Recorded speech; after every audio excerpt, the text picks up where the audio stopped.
cheer, stomp your feet, start clapping. NBC Sunday night about to happen.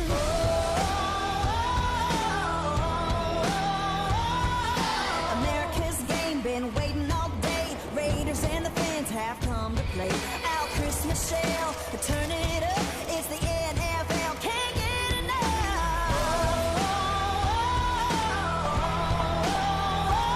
We got a battle tonight, a winner take all, ain't nothing like Sunday night football. It's out of control. Get set, let's go. The clock's winding down. Let's rock and roll.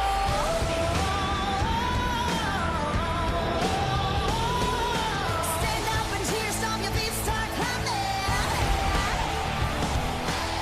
NBC Sunday night about to happen. The hits keep coming and the lights keep flashing. Come on, get ready for the action.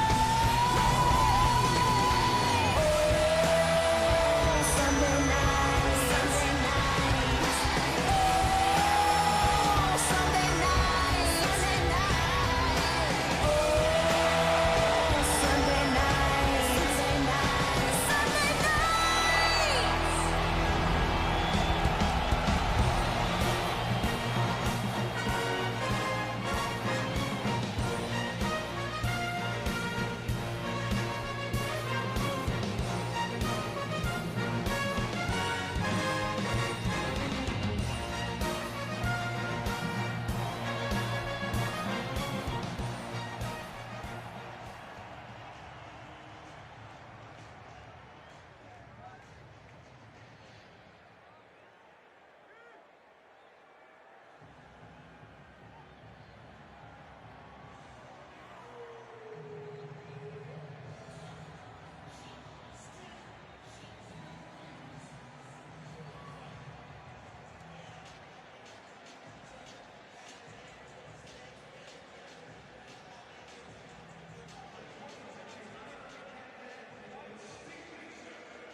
Establish themselves as a power running team. Okay, more of the preamble now. Down to the field, and Michelle Tafoya. Where the rain is picking up. Well, listen, Al, after getting shut out 40-0 at Baltimore a week ago, Dolphins head coach Adam Gase called his offense, quote, a joke, and called out his offensive leaders for not putting in the necessary work. Then on Tuesday, as you said, the Dolphins traded one of their best offensive players, Pro Bowl running back Jay Ajayi, to the Philadelphia Eagles, sending a wake-up call to the entire team and leaving the Dolphins with a group of running backs with the fewest combined rushing yards in the entire NFL. So, leading the way tonight, second-year player Kenyon Drake, who's been a perennial backup since his college days at Alabama, along with Damian Williams, who's a running and passing threat and a capable pass blocker. Now, Miami does get some help tonight with the return of wide receiver Devontae Parker, who has missed the last 3 games with a right high ankle sprain. Al. All right, Michelle, 2 iconic franchises ready to go at it. Miami and Oakland on Sunday Night Football. Ain't nothing like Sunday night football.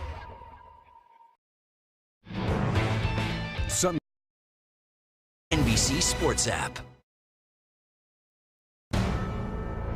NBC Sports, home of Super Bowl.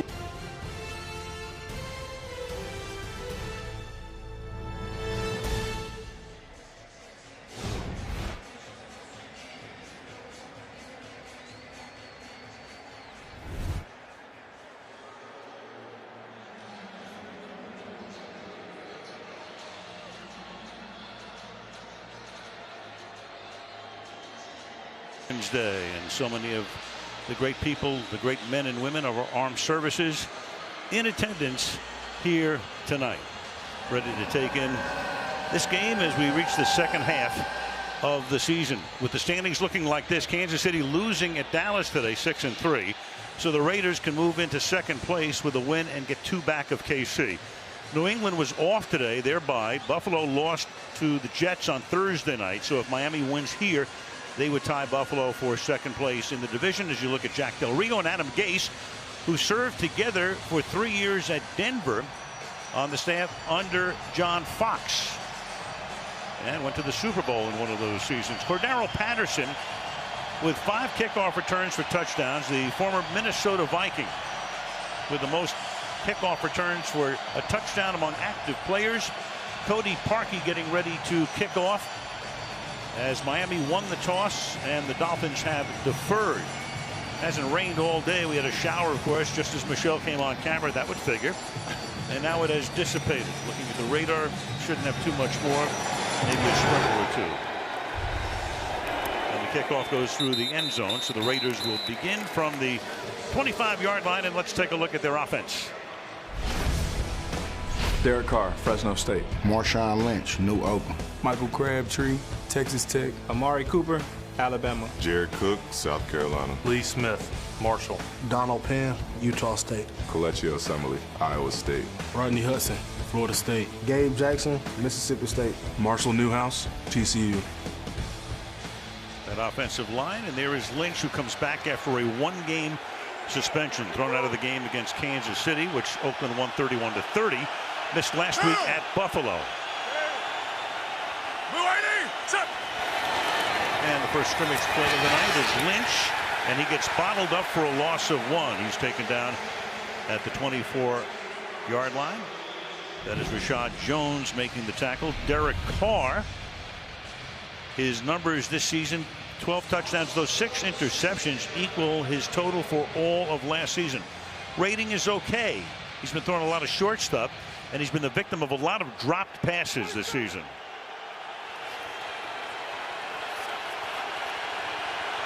Second and 10.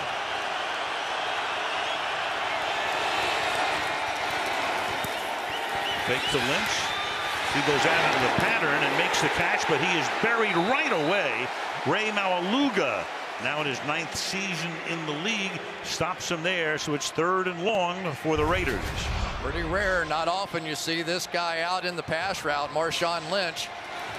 And Ray Maualuga is not really known for his pass coverage ability, so that matchup early on, but so far this Dolphins team's exactly where they want to be, a pass rush situation here for Cameron Wake and Ndamukong Suh.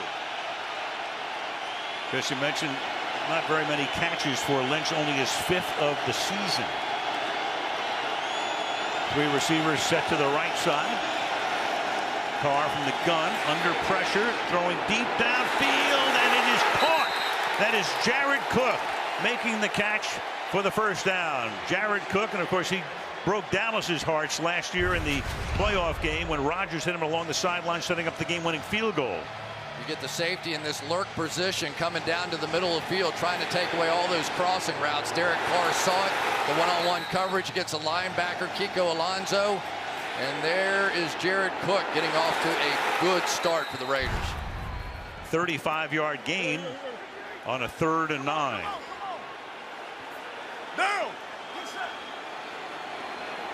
Carr sets Patterson up in the slot to the right. Here's Lynch swinging outside, and Lynch loses his helmet as he runs into Maualuga again. Second tackle for Ray. Gain of a couple. It'll be second down. Let's call it 8. You know, it's such an interesting matchup. Ray Maualuga is a guy that typically can't play on late downs, 3rd downs, passing situations. He's just a run-stuffing player. But if the Raiders try and rely on their run game tonight, he is perfectly situated to play against that style, and should be some big explosions between Lynch and Ray Maualuga. Lynch 2 carries for 2 yards at the outset. And carry number 3 goes nowhere again. So Lynch bottled up, this time by Kiko Alonso. Let's take a look at that Dolphin D. Cameron Wake, BC Lions. Dom Kitsu, Grant High School. Jordan Phillips, Oklahoma. Andre Branch, Death Valley, South Carolina. Lawrence Timmons, Florida State University. Ray Maluga, University of Southern California. Kiko Alonso, Oregon. Xavier Howard, Baylor. Rashad Jones, Georgia. Michael Thomas, Stanford. Corey Tashley, Silver Bluff High School. The defense really hasn't been the problem for Miami. It's the other side of the ball. 3rd down and 9 here at the 38-yard line. Carr fires, and that's caught, and that is Cook again. So Cook with a couple of big 3rd down grabs, each on a 3rd and 9. And that one is good for 14 yards. Same matchup as the other conversion right there. Jared Cook's going to come right at you and run the out route. Alonso maybe a little leery of the footing out here. This field has had major issues, has been redone, and you can see Cameron Wake on the outside not being able to turn the corner.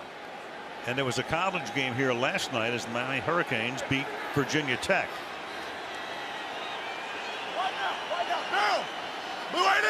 Number 24. Lynch. Nowhere. Let's go to Michelle. Well, yeah, as you said, this is the 4th field, the 4th playing surface that this team has seen since the beginning of preseason. This particular field was laid down October 26th after the team deemed it below their playability standards following the Jets game, even though the NFL had certified it as safe prior to the game. And as you say, the Hurricanes play here too. That adds to the wear and tear. But the field got positive feedback after last night's game, Al. Certainly looks better, at least at the outset, than it did against the Jets a couple of weeks back, when it was really torn up. Of course, the night before they played a game in a rainstorm. 2nd down and 9. Carr fakes and throws and reaching for it, and that's Cook again. So an early hat trick for him on this opening drive. Came over from the Green Bay Packers, sets him up again. 1st down. This has just been one-on-one football so far. You have Jared Cook on the outside, once again going against Kiko Alonso, makes the break. And so far, it has been all Derek Carr. They really have not run the football at all effectively yet, and yet it has been that single combination that has kept this drive alive. Precisely 4 rushes for 2 yards, but 4 passes for 60. 3 to Cook. Carr starts the game 4 for his first 4. Lynch, and the flag is thrown, so we will hear the voice of Terry McCauley momentarily. Jones and Phillips. There's no play. False start prior to the snap. Offense number 72. 5-yard penalty. 1st down. That's Donald Penn, the left tackle. Yeah, Donald Penn got in his stance a little bit late, and you've got to be set for a full second. Take a look at Penn out here, and the ball is snapped. Can't be getting in the stance as the ball is snapped. But really, it may be to the Raiders' advantage to get into another passing down the distance. Converted both of the 3rd downs. They have DeAndre Washington, who now comes in as the running back. Michael Thomas, a backup in at the safety position for Nate Allen, who is out with a calf injury. Washington lining up 8 yards deep in the backfield on 1st and 15. He swings to the outside, gets around the corner, and at least he gets a positive run, this time to the 15-yard line, minimally positive. Jones makes the tackle, gain of 3. 2nd and 12. Everybody's having a hard time catching Ray Maluga on the inside. He has really been a dominant force, but so is this defensive line of the Miami Dolphins. We've seen Sue getting off double teams. We have certainly seen Jordan Phillips, number 97, playing well. Now they're back into their pass rush mode with nickel in the game. 27. Raiders have owned the ball for the first 6.5 minutes of the contest. Washington stays in there, stays in the block, and then they dump it to him, and he goes nowhere. That's Lawrence Timmons, the longtime former Pittsburgh Steeler, who stops him in his tracks. Loss of 2, 3rd and 14 for Oakland. Interesting. They tried to pick again right here on Kiko Alonso. They're going to pick him off the screen in the man coverage, but it didn't matter. Lawrence Timmons came up to save the day. There were the 2 coordinators right there. Todd Downing, Burke on the Miami side, took over when Vance Joseph got the head coaching job at Denver in the offseason. 3rd down and 14. Play action. Carr looking, and then he just dumps it into the ground. Washington is he was, I guess, the intended receiver in a manner of speaking, closest to it, so there's no grounding. And it's 4th and 14, and in comes the field goal group. Well, you certainly don't want to turn it over, but that was one heck of a job of pass protection there. And I'm sure for the offensive linemen, their statement would have been, hey, stand there all day if you want. It has been 101 pass attempts coming into this game. We haven't let you give up a sack yet. We had your back. 36-yard attempt for Giorgio Tavecchio. Took over when Sebastian Janikowski went on IR at the beginning of the season. And he's done a nice job, and the left-footed kicker bangs it through. So Oakland has the ball for half the quarter, and it's 3-0 Raiders.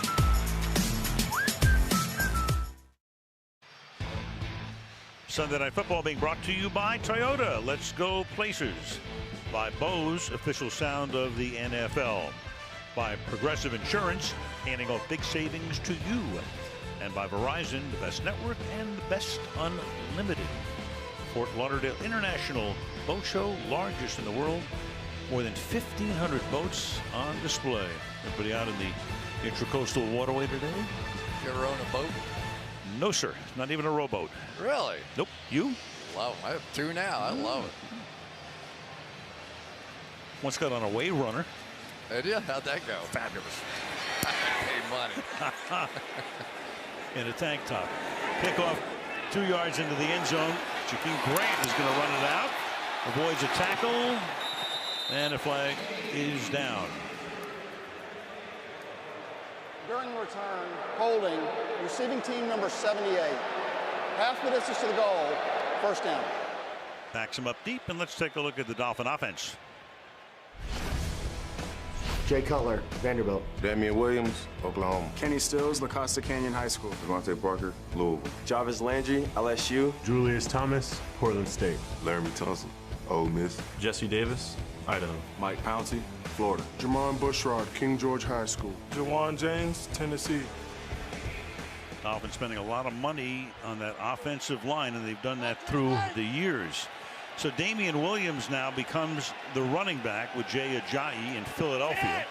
We'll see Williams, we'll see Kenyon Drake, and it's Williams who starts here, and his initial carry of the night goes nowhere. That's Justin Ellis who comes in to make the tackle. So it remains to be seen who is going to do the heavy-duty work as the season progresses. They have to figure that one out. But Williams played at Oklahoma. He was undrafted. It's his 4th year here. Last year he scored 3 touchdowns. And there's Kenyon Drake. We'll see him as well. He was their 3rd round pick in 2016. Meanwhile, Cutler with a short drop and a quick throw to Pisano. And they ride him out of bounds at about the 14-yard line where Corey James makes the tackle. So Jay Cutler would have been in Seattle today announcing the Washington game against the Seahawks with Kevin Burkhardt and crew, but he wound up signing with Miami on the 6th of August when Ryan Tannehill went down with a torn ACL. Cutler got the call. He'd been with Gase in Chicago, and here he is on retiring. How much longer? Who knows? 1-year deal right now. 3rd down and 5 at the 14-yard line. Cutler fires. That's caught. That's a 1st down, and that's Devontae Parker who comes back from an injury. Back in the lineup, taking it to the 27. 1st down, Miami. Here is what the Dolphins have been missing with Devontae Parker. You get out here in a one-on-one situation. You now force the Raiders to make a decision. Are you going to send the safety that way to help against him or leave Dexter McDonald one-on-one on the outside? They chose the one-on-one option, and they moved the change for the Dolphins. Parker, who is their #1 draft choice in 2015 out of Louisville.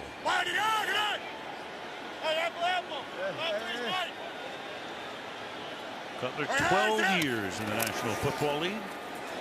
Off the fake, buying time, nimble in the pocket, throws, caught. That's Jarvis Landry making the catch, and he gets shoved out of bounds at about the 37-yard line, and that's a 1st down.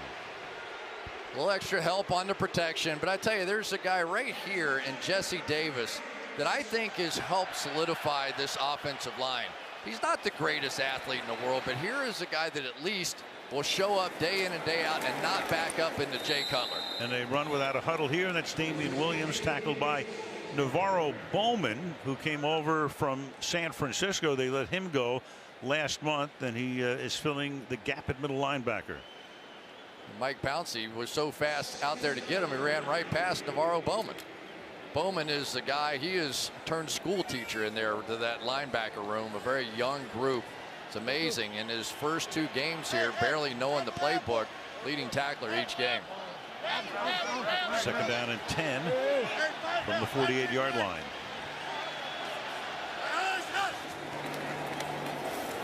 Inside handoff this time to Damian Williams to the 41. Let's take a look at the Oakland defense. Khalil Mack, Buffalo. Eddie Vanderdos, Placer High School. Justin Ellis, Louisiana Tech. Mario Edwards Jr., Florida State. Corey James, Colorado State. Navarro Bowman, Penn State. Bruce Irvin, Almost Heaven, West Virginia U. Dexter McDonald, Kansas. Carl Joseph, West Virginia. Reggie Nelson, Florida. TJ Carey, Ohio University. Now, it's a defense that's given up, as Chris mentioned earlier, a lot of big plays this season. And right now Miami comes up on a 3rd down and 6.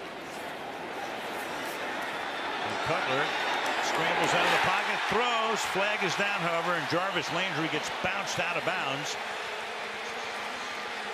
And it looked for a moment as if the official might throw a flag as Reggie Nelson popped him out, but the flag is back upfield. Illegal formation. Offense number 70 was in the offensive backfield. 5-yard penalty, 3rd down. Jawan James lined up off the line of scrimmage, and that cost him a big gain. For the tackles, their helmet has to break the center belt line right there, and you can see it's behind that line.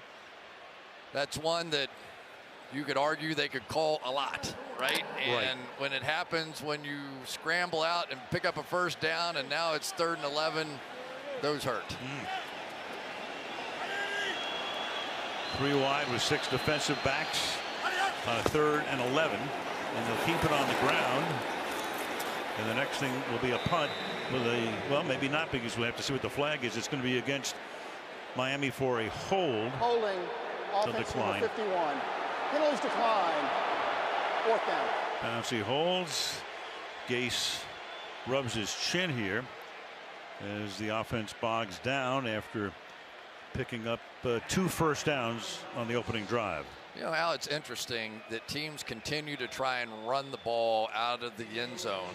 The possibilities of a flag seem like they're about 50-50. Then you end up backed up. That would have been actually a decent drive if not for some of the fouls. Matt Hawk is the punter. This is a very short kick and takes a nice Oakland bounce, and there was another flag. So we played the first several minutes without a flag, and now we have one on every play.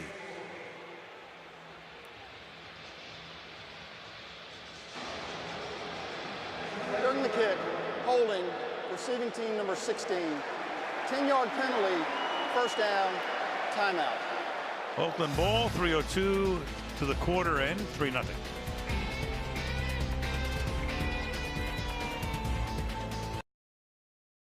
Tuesday, 3-time Grammy winner Kelly Clarkson is back on The Voice. She's going to be a coach on The Voice next season. But this week, she's helping out as the big knockout rounds continue. The Voice tomorrow and Tuesday right here on NBC. There you go. Downtown Miami. Back we come to Hard Rock Stadium. About a half hour north from the 18.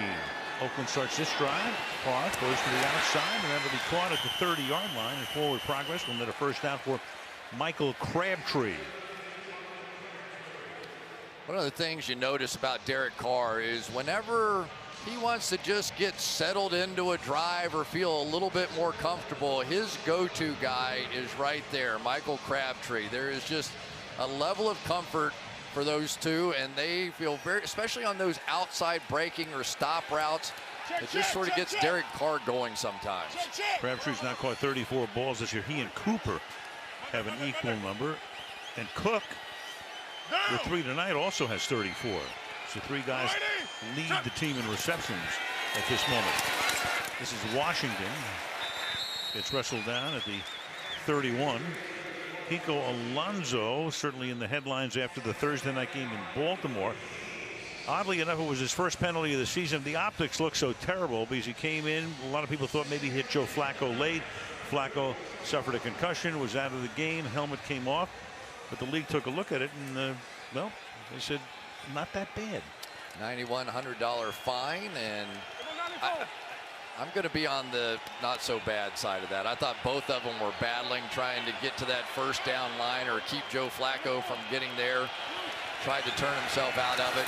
I didn't think it was much. And falling down here, we'll take a look at it right here. When I say not so bad, I mean $9,100. You rarely see a fine that low. Yeah, he has no history, but you'll see where the first down marker is on this run. And Flacco's trying to get there, and Alonso's trying to keep him from getting there. As he slides late, he turns his body, catches him with his shoulder to the head. I don't know what else Alonso really could have done in that situation. And as we say, it was his first penalty of the season, so it's not a guy who gets involved in a lot of things like that. And not a dirty guy. Right. We saw him at one point not even slam the wide receiver to the ground, just basically carried him off into the backfield. Taylor Gabriel of the Falcons, he kind of gave him a ride, like an amusement park. Timeout is going to be taken here by Oakland. When we come back, it'll be 3rd and 9 for the visitors.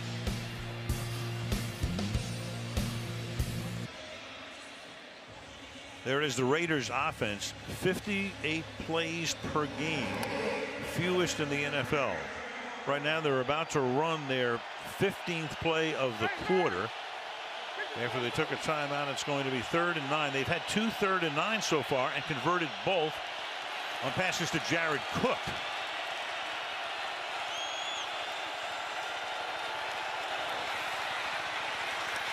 Flag thrown. It's going to be a free play because they let the play continue, and it's incomplete. But the flag was thrown. Miami was offside, and so it's going to make it 3rd down and 4. Offside defense. 5-yard penalty, 3rd down. Let's take a look at this. It's the center, Rodney Hudson, and let's see if they try to time it up with something he does. Yep. As soon as he bobbed his head that one time, they took off. So many times you have to self-scout so that you know what the Miami Dolphins are doing, but about 2 or 3 of them that time moved, and good heads-up play by the veteran Rodney Hudson. 3rd and 4. Yep, put Lynch back in the game now. And then they split him. So you have 4 receivers to the right side, 1 to the left. 4-man rush. Carr from the pocket throws, and that is a little low and incomplete, intended for Amari Cooper. Turned around, he's covered by Xavier Howard, and Oakland will kick. One of the interesting matchups in Ndamukong Suh going up against an old rival he played many times in college in Kelechi Osemele. A little help coming over from Rodney Hudson, but we'll watch that matchup all evening long. And one of the things the Dolphins thought they could do was sort of make Derek Carr flinch a little. They got away with one there. Well, Marquette King is one of the best kickers in the league, and he's going to get a lucky bounce on this to turn it into a relatively reasonable kick. Second leading punter in the league. Miami ball.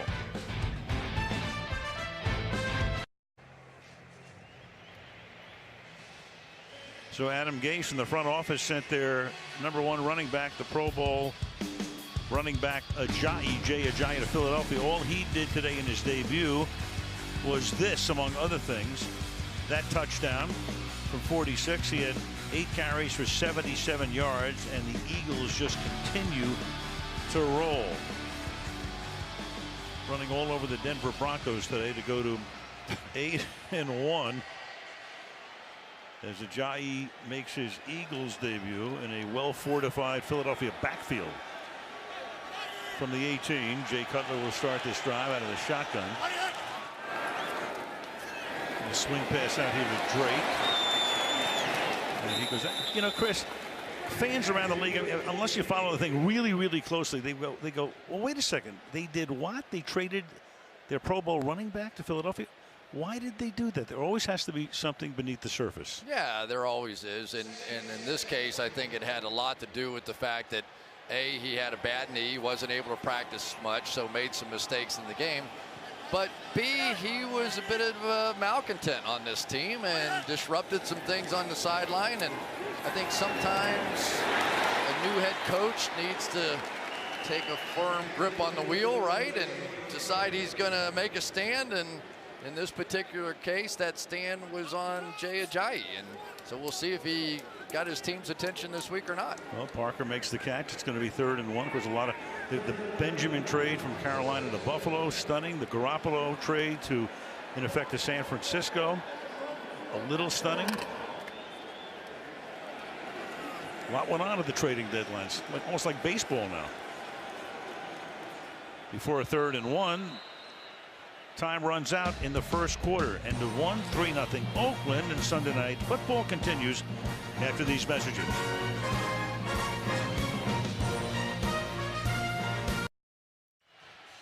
And tonight's aerial coverage high above downtown Miami being brought to you by Geico. Al Michaels, Chris Collinsworth, Michelle Tafoya here in Miami. Haven't been here in a number of years on Sunday Night Football. No, I'm happy to be back in my home state. Yeah, there you go. The old Gator. 3rd and 1 as we start the second quarter. And moving to the outside, finding a little crease, Damian Williams, who looked like he was stopped short of the first down, then slides to his right and picks up the first for the Dolphins. Nicely played there by left guard Jesse Davis, who's taken over the starting spot. Let's watch him come around here. They're going to block down, and he's going to kick out around the outside.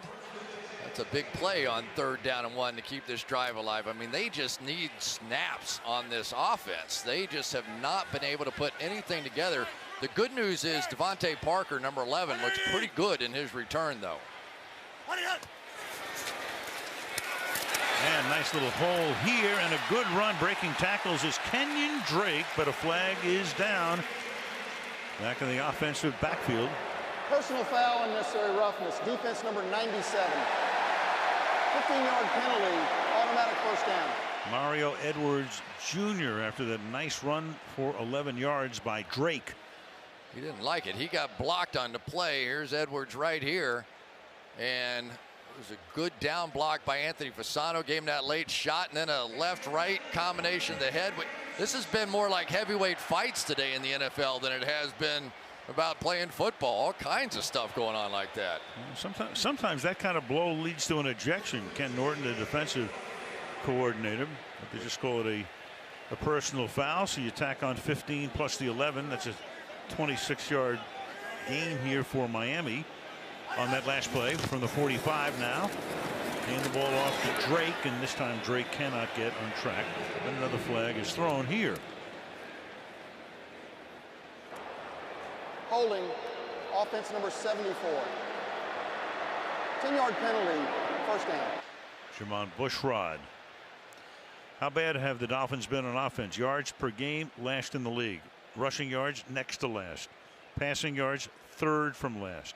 Points, 13, dead last. And of course, a lot of that has to do with the fact that in 2 of their 7 games they were shut out. And in the 3rd one, I think they scored in the final play of the game, right? Right.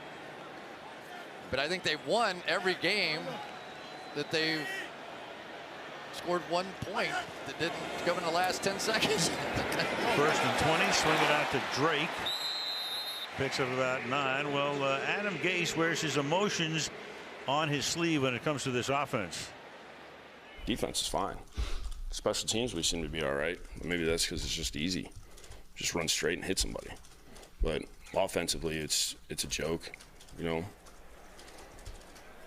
We got too many guys that don't want to take it home with them. So until our best players actually put forth some effort, it'll be. Well, maybe part of the reason that Ajayi got traded. You saw Drake running it here. 3rd and 6. Well, remember, Gase's pedigree is offense. That's how he got the job here. Well, you think back to some of the days he had with the Denver Broncos and Peyton Manning. They were putting up huge numbers out there. So you know he knows how to put it all together. And I just think he put a stake in the ground this week, and he said, I'm going to find out who wants to stay and play, and everybody else go on your way. Cutler is 6 out of 6 with 48 yards. Dances away, 7 for 7.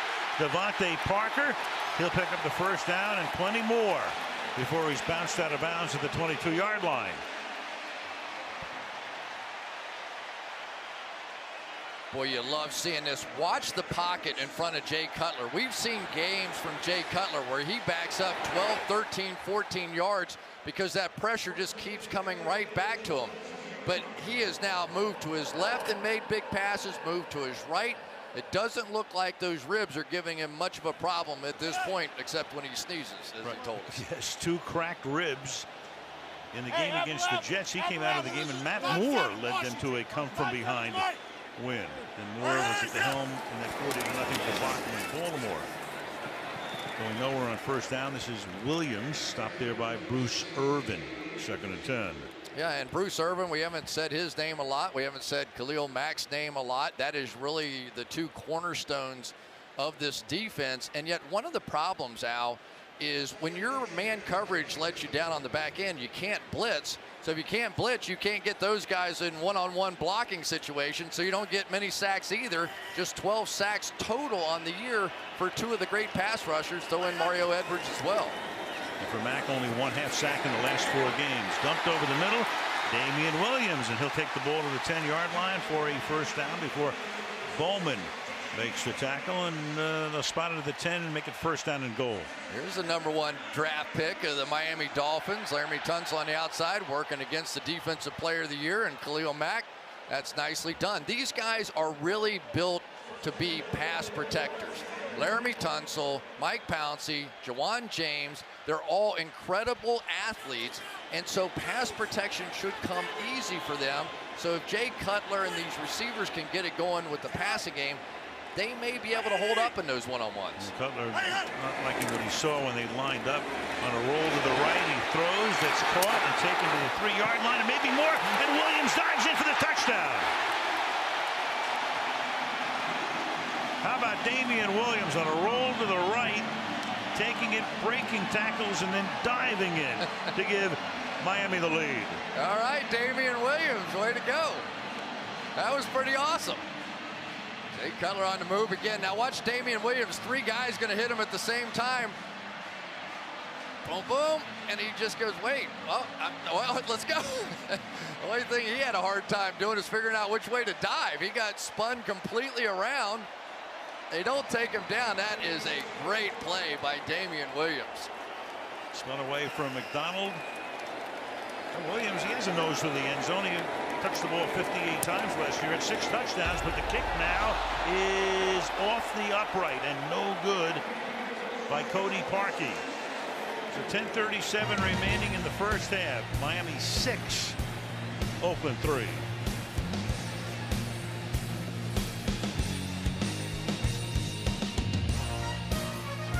Tonight football being brought to you by BMW. We only make one thing, the ultimate driving machine. By AT&T, by ExxonMobil. Learn more at energyfactor.com. And by Geico, 15 minutes could save you 15% on car insurance. That was Monday. Jarvis Landry visiting Marine Forces South in Doral to surprise Staff Sergeant Shane Williams. There he is, right, with tickets for him and his daughters to attend their first Dolphins game. And it's an onside kick, and Miami for the moment looked like they had it, but Parkey winds up with the football. Has to go 10 yards. I believe it did, and then the kicker winds up recovering it himself. Here's the 10-yard marker right here. Cody Parkey, he's going to just dribble it. Does he wait long enough? Has to cross the line. He does. That's a one-man game right there. That's like just give it to Michael Jordan or LeBron James and get out of the way, right? Cody Parkey made that play himself, and we are seeing Adam Gase saying, guys, you put in the work, I'll put in the work, we'll take some chances, here we go. Darren Rizzi and Brad Seeley, the 2 special teams coaches. One's pretty happy, and of course Brad on the right going, what in the, come on. Kicker recovers his own onside kick, and Miami has the ball at the 48-yard line. Kenyon Drake is the running back. He gets stopped in his tracks for no gain and swarmed over. So again, we don't know who's going to wind up as the ace back here. You saw what Williams did on that touchdown. Drake hasn't been a featured back since high school. He played at Alabama. He's behind a lot of good guys. Eddie Lacy, TJ Yeldon, and Derrick Henry were some of the guys that he had to back up. He did have a 95-yard kickoff return, though, in that championship game, Alabama against Clemson 2 years ago. So we'll see. Maybe it's by committee. It's Williams and Drake filling in for a Giant. Yeah, Williams a little more experience, understands the pass protections a little better, but Drake a little flashier. 2nd and 10, and that's caught, and bouncing his way for a first down is Julius Thomas, the ex-Bronco, ex-Jaguar. 11-yard gain, first down, Miami. Good to see again Julius Thomas. Here's a guy that was tremendous for the Denver Broncos and for Adam Gase, and 12 touchdowns a year. Then he went off to Jacksonville, signed a big contract there. Didn't go quite as well. 5 touchdowns, 4 touchdowns. Reunites down here with Gase, and no touchdowns so far. If they could ever get him going, he could be so much the key to this offense. Split him out, very difficult one-on-one. Put a fullback in the game for the first time. Marquise Gray.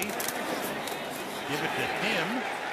So he's the 3rd different ball carrier tonight. Meanwhile, Cutler, sore ribs and all, has started 10 for 10 for 97 yards. Yeah, you can't do it much better than that. And you had to wonder when he had that devastating hit, broke his ribs, and was lying on the ground exactly what he was thinking. You know, he could have been sitting up here in a nice cozy booth like you and I, having a little hot chocolate and enjoying the game. Instead, he couldn't breathe and he couldn't sneeze. We're not having hot chocolate tonight. It's 78 degrees and a little humid. First down at the 40-yard line. Play action.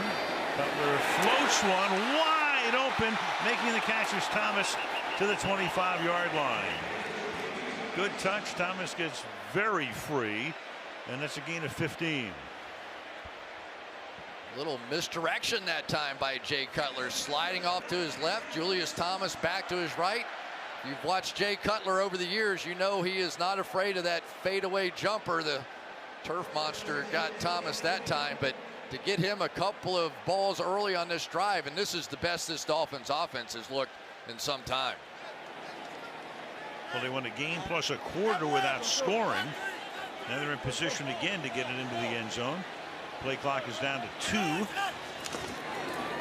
Cutler will hand the ball off on the inside give with a nice hold over the left side, but the ball comes out. The ball is out. Kenyon Drake with a fumble, and waiting for the official here. All of the Oakland Raiders think they have it. Carl Joseph was the guy who knocked it free, but who has the ball? Oakland.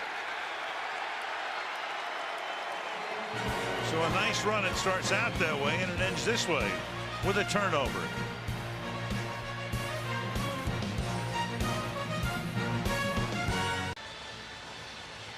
Well, there's the man who created the fumble. Bruce Irvin got it out from behind. Nothing new for him. Last year he forced 6 fumbles to tie for the league lead. That was his first this season, and Kenyon Drake gets consoled by Cutler after the fumble. Just the lack of experience, what really concerns you with these 2 running backs. Oakland now starting from the 19-yard line. Carr fires over the middle, wide open. Jared Cook, what a night this guy's having. Out to the 46-yard line, the tight end, making his 4th catch of the night. That's already 86 yards, 27 on that play for him. Well, what we've seen so far is the protection's been nearly perfect on the night. These pass rushers just can't get it going. And because of all the early success that Jared Cook had in man coverage, they've been playing zones inside. And because of the pass protection, Cook has plenty of time to work open in the zones now. There it is, 47 yards per game receiving, and tonight already 86 as he gets a breather. Carr from the 46, the fake to Lynch, and then outside to Crabtree. And Crabtree picks up 11 yards, gets the ball into Dolphin territory. First down. It's Thursday Night Football coming your way, but a flag before Thursday Night Football even begins to get started. After the play, personal foul and necessary roughness. Offense number 86. I was just kidding around. Well, Lee Smith. 15-yard penalty. The line of gain was reached. It'll be 1st and 10. All right. Did he say I was just kidding around? Something like that. That's a pretty good defense. I was just joking when I whacked him. Not when the yellow comes out. Take a look. Oh, man. Oh, he was goofing around with somebody he knew. Right. You know, that's what happens in the NFL. You end up knowing everybody. And that time, Lee Smith had somebody he knew on the other side of the ball, and he was kind of joking and the official saw it as a dirty play. So a 15-yard goof. And now this is Lynch. Another flag. Never going to get this promo in. Never. Never too late. Never too late. Get into fantasy football. Illegal motion. Offense number 87. 5-yard penalty. First down. So that's Cook. All right. So here we go. So Chris, you and Mike Tirico, you're on your way to the desert. It's on NBC starting at 7:30 with pregame coverage. Seattle and Arizona. Interesting game in the sense that Seattle lost today. Washington beat them. Rams are now in first place. Arizona is now 4-4, and Adrian Peterson had a great day today. So that's the action in Seattle, Arizona on Thursday night here on NBC. And they're all chasing the Rams at this point. Yes, they are. How about that? 6-2 are the Rams. And, well, let's see. We've got a penalty flag for a change. Holding. Offense number 87. 10-yard penalty. First down. So that's back-to-back penalties on Cook. And the other tight end, Smith, had the other one. So that's 3 straight penalties on Oakland tight ends. Yeah, well, Jared Cook, obviously known a lot more for his receiving ability than what he is his blocking, and you can see it there. But there's a good young player, Charles Harris, that he was working against, and he showed flashes of really becoming an excellent player. Number 90 down the road. Keep an eye on him on the end of the line of scrimmage. Makes it first down and 25 from the 28-yard line. Carr to the outside. That's hauled in, and Jared Cook, after a couple of penalties, picks up about 12 yards on that to make it second down and 13. It's a little bit interesting what's going on in the secondary of the Miami Dolphins. Nate Allen got hurt, so Michael Thomas is the starting safety, but because he's such a valuable member, number 31, such a valuable member of special teams, when it gets to third down, they take him out and put in number 27, Maurice Smith, so Thomas can rest for the special teams unit. Never really heard of that before, but that's the way it is for this game.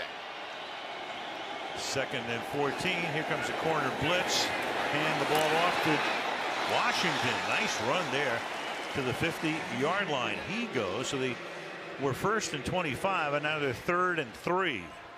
Okay, this is what the Raiders are capable of over here. They block, and Gabe Jackson come around, and you just let all those big $10 million per year offensive linemen take over, but they gobbled up the great majority of that, whatever it was, 2nd and a million. There's the flip-flop at safety, so that Michael Thomas comes out. Maurice Smith goes in. They reposition Lynch into the backfield. You got 3 receivers set to the left side, and they give the ball to Lynch, and Lynch is able to pick up the first down. So he finally gets semi on track to the 44-yard line. By far his best gain of the night. That'll go for 6 yards. He gets 5 carries for a total of 8 yards tonight. First down. Boy, a tough matchup on the outside for Marshall Newhouse, who really has played pretty well for the Raiders against Ndamukong Suh. Got him out of the way just enough to pick up that first down. And keep that sequence in mind as we go down the road. What was it, 2nd and about 30, and they end up converting that first down? Well, 1st and 25 after the penalties.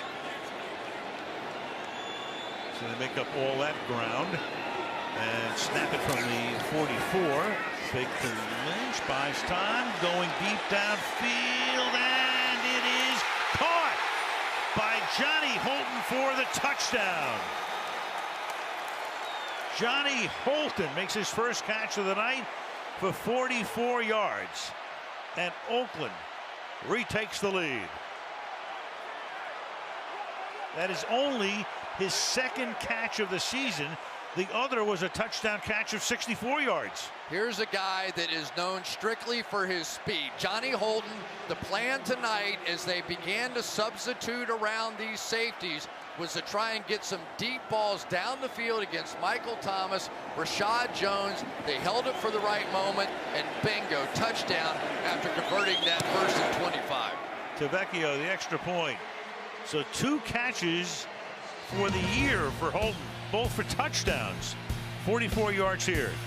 10-6, Oakland.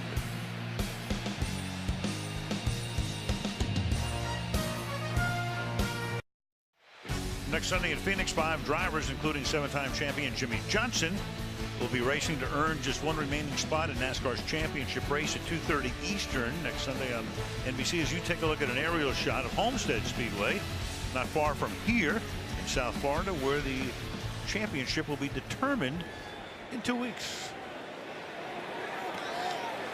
Kickoff. Grant running it back, starts to stumble and brings it back to the 20, and we go to the field and Michelle. Well, Al, Miami's Kenny Stills, Julius Thomas, and Michael Thomas all knelt during tonight's national anthem. Now, the team rule had been to stand for the anthem or wait in the tunnel. But Dolphins public relations told me those 3 players went to Adam Gase during the week and asked him to relax the rule because it was interfering with their pregame preparation. Now, Gase's preference was to keep the rule in place, but out of respect for their right to protest, he relaxed the policy tonight, Al. And there is the end result of that. Stephen Ross on the left, Mike Tannenbaum on the right, who runs the football operations. Ross, the owner of the team. 180. As they look on, and Miami has it from the 20-yard line and off the play fake. And the cross goes to Williams, and Damian Williams this time gets wrestled down to the 22-yard line by Navarro Bowman. Second down, let's call it 7. You know, all that's such a complex issue. The one thing that you hear thrown around sometimes is free speech. But free speech applies to the government. Can't keep you from saying anything, right? Your employer certainly can. But I think the NFL is trying to find some middle ground to make this thing work for everybody. And at some point, we hope it gets resolved. I mean, the league just hates this. Well, yeah. It's the ultimate distraction. They hate it. Cutler, who's 12 for 12, is now 13 for 13. And to the 25-yard line goes Jarvis Landry. T.J. Carey makes the stop. It'll be 3rd down and 4. Well, it was an interesting year for Jarvis Landry as well, wasn't it? Here he was, one of the best players on this team, absolutely no question about it, and they were trying to get his contract renegotiated. Tannehill got hurt. They had to pay Cutler, and then they couldn't pay Jarvis Landry, and so that became complicated. Meanwhile, as we approach the 2-minute warning, Terry McCauley tells us. Encroachment, defense number 96. 5-yard penalty, 1st down. To Nico Autry, and that will move the chains. Had been a 2nd down and 4. Jack Del Rio pacing. Here we go. There's Nico Autry. Let's take a look. Yep. You're supposed to watch the ball. I can't get much closer to the ball than that. They wind the clock to the 2-minute warning. 10-6 Raiders.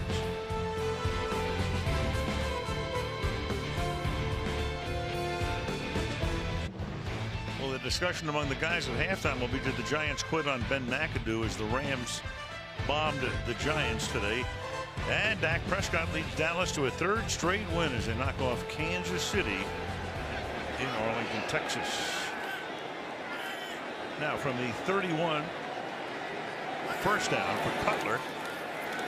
He's 13 of 13. He's 14 of 14. A lot of the stuff has been short, but effective as Damian Williams takes the ball out to the 35-yard line. Now, this looks like a completely different offensive line of the Miami Dolphins. They're taking on their blocks much sooner. They're not backing up nearly as much as they have in the past few weeks, and it is allowing Jay Cutler to play at a much higher level. And he swings it to the outside, and that spin move nets Williams. There's another. First down, and there is a flag. Late hit right in front of the Miami bench.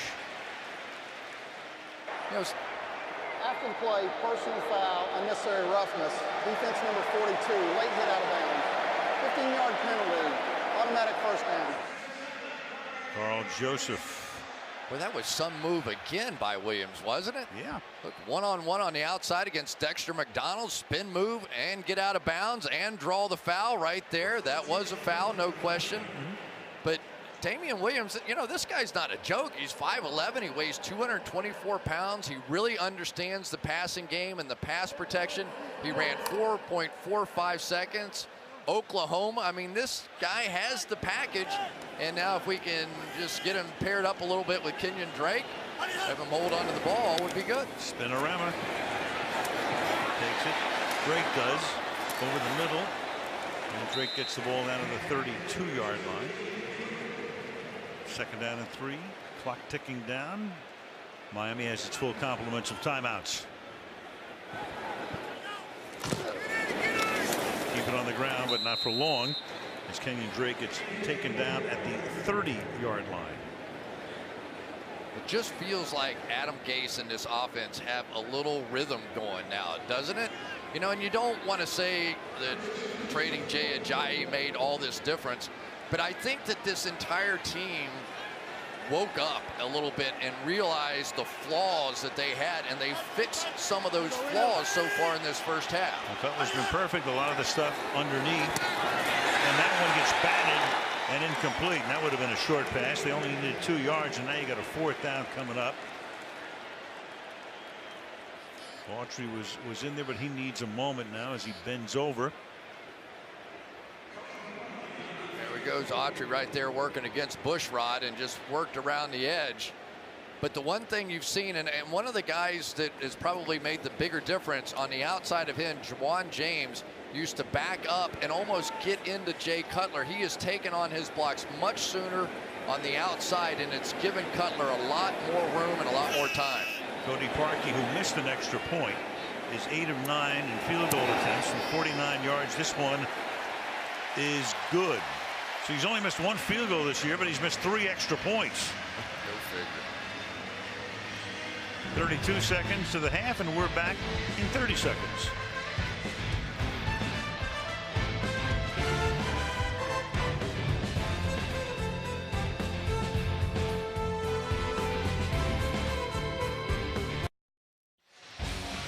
Wednesday night rivalry night, National Hockey League action on NBCSN.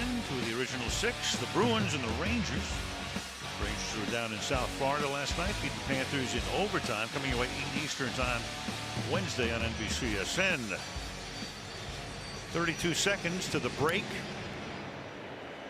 Oakland has 2 timeouts, and they're going to start with Patterson running it back, one of the best run back men in the league. This time he can only get it back to the 24-yard line, and Carr and company have 28 seconds to work some magic. How about Marshawn Lynch? 5 carries for 8 yards in this game. So much from my opening on camera, thinking that they could actually get the running game going.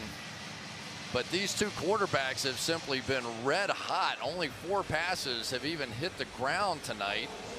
And so if you can throw it like that, I guess you don't necessarily have to run it. But we've seen the Dolphins establish their running game a bit more. And Lynch tonight held in check. Jalen Richard comes in right now for pass protection, in all likelihood, from the 23-yard line. Barr fires over the middle, and that's caught. And that's Amari Cooper to the 50-yard line. A South Florida kid. He grew up here, takes it to the 50. Tankersley makes the tackle, and timeout is taken here for a 26-yard gain. They'll have the ball at their own 49-yard line. There we go, Amari Cooper on that crossing route. And so many times you have to occupy this middle linebacker right there. Don't allow him to drop back. They had the receiver underneath, and Boy, Amari Cooper's had a bizarre year this year, hasn't he? He had that one huge game against the Kansas City Chiefs, 11 for 210 and 2 touchdowns after coming off 2 Pro Bowl seasons and 1,000 yards. And then other than that, not a whole lot. So when he's good, he is great, but it just hasn't happened enough. No, he was great that night. In fact, he had more yardage that night than he had, as you can see there, in the other 7 games combined. That was his first grab tonight. 20 seconds and 1 timeout. Carr throws it, tip, almost intercepted. Lucky it wasn't. 13 seconds, so that took 7 off the clock, and it's going to be 2nd down and 10. You know, that's one of those, I'm not so sure. Was that Alonzo? That he wouldn't have had that ball had it not been tipped. Let's see exactly who it was. Might have been Maurice Smith, too. Watch this ball. It's going to get tipped, but right behind him, I mean, it looked like an easy interception, and then the tip actually put it where he couldn't catch it. Goodchow was the guy who deflected it. 2nd down and 10. Carr going deep downfield, and that is incomplete with 6 seconds. Cooper, the intended receiver, Maurice Smith covering on the play, and that makes it 3rd down with 6 ticks left.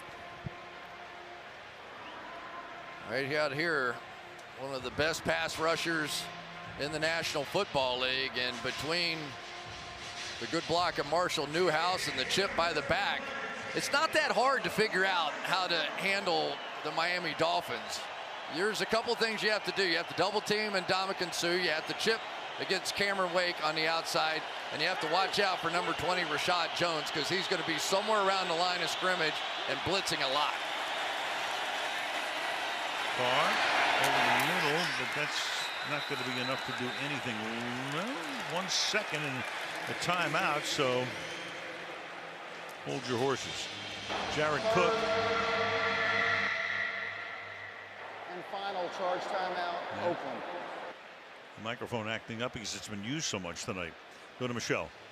Well, Giorgio Tavecchio told me he could kick 55 in either direction, although during the pregame he did convert from 56 going in this direction, Al, so we'll see what he does. Well, he's got an opportunity here. He had a tremendous debut in Tennessee. Again, Janikowski got hurt. That gave Tavecchio the opportunity to come in and kick 4 field goals in the opening game in Nashville. This one's going to be spotted at the 43, so it's going to be a 53-yard boot. Marquette King will put it down, and Tavecchio will try to make it a 4-point game. Miami will get the ball to start the 2nd half. John Kondo will snap it, but not quite yet. Charge timeout, Miami. 30-second timeout. All right, freezing them on a 78-degree night. You need some hot chocolate. Right. You never know. You know, this is one where probably the special teams coach, Darren Rizzi, is going to say, listen, guys, in order for him to kick it this far, it has to have a low trajectory. So let's get the push right up the middle. Let's not allow him that line drive shot to get those extra yards. So let's see if they bully up a little bit inside, but also you have to remember they have the center protected on field goals, so you can't get on him to push, but they are crammed up tight right there. Shoulder to shoulder, and Tavecchio, the Italian-born kicker who went to Cal, bangs it through by a lot.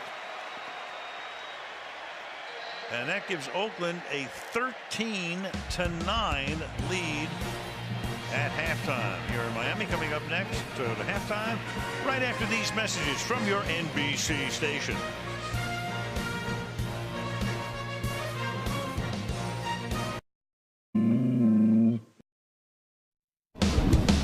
Welcome to the Toyota Halftime. Let's go places. Big thrill for a kid born in this area. Miami-born Johnny Holton catches the long ball from Derek Carr. Raiders on top. At the break to talk about it, we send you to Dan Patrick, Tony Dungy, and Rodney Harrison. Mike, thank you. A little bit of everything, not exactly textbook football there. What stood out? He can pat himself on the back now.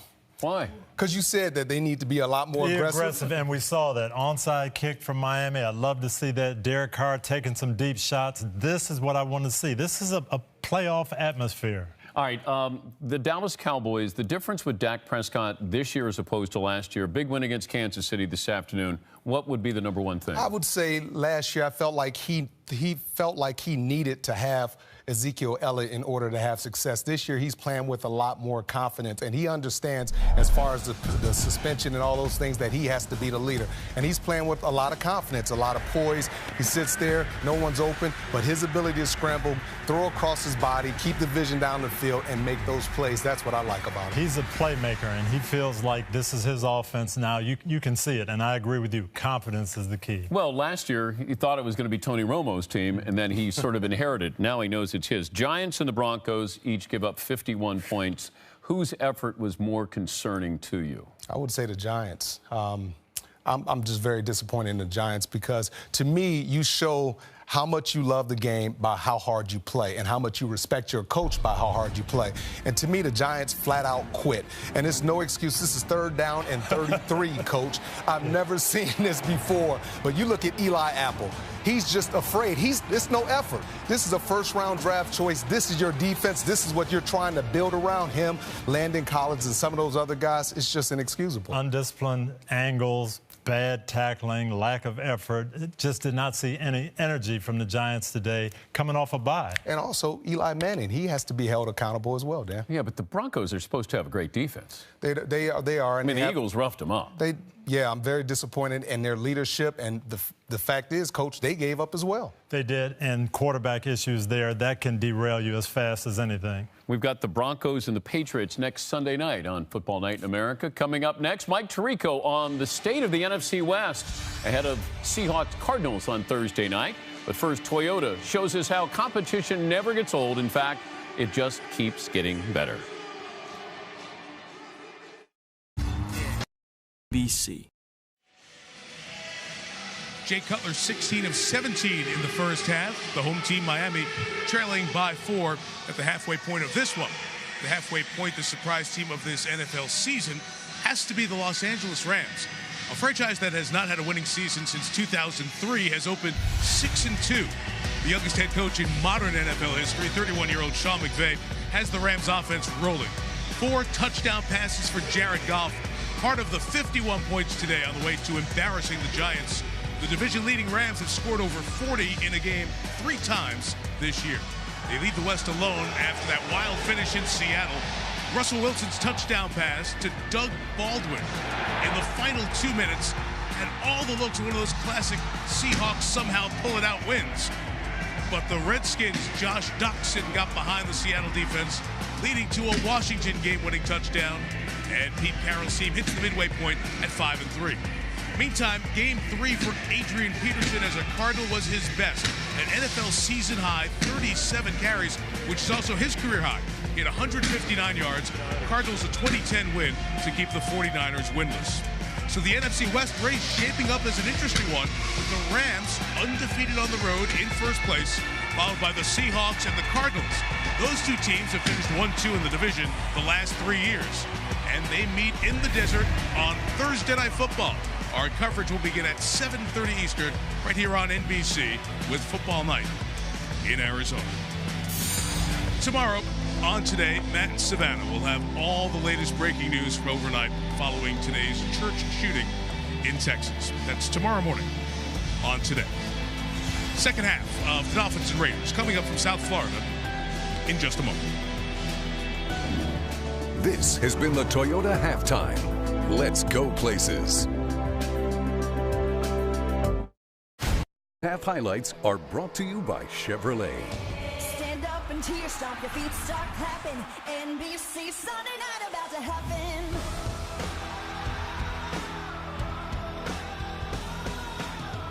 Hard Rock Stadium is ready to rock as the Dolphins meet the Oakland Raiders on Sunday Night Football.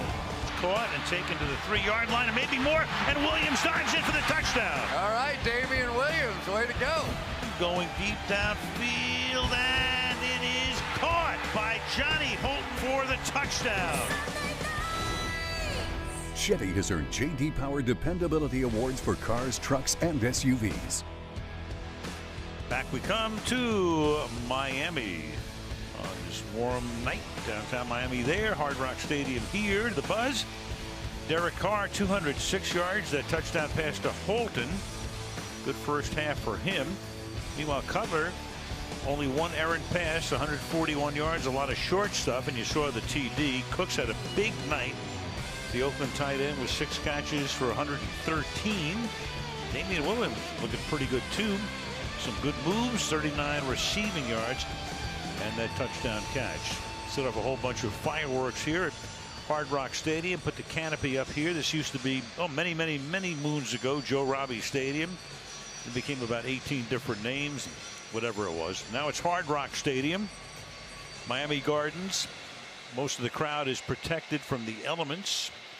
Looking down into not quite the hole in the roof, but did a nice job here. Meanwhile, set off all those fireworks. We are not back in New England where we were 2 weeks ago when the fog rolled in, though it looks that way right now. Well, the roof is holding it in now. That's the thing. The canopy keeps all the heat in and the smoke.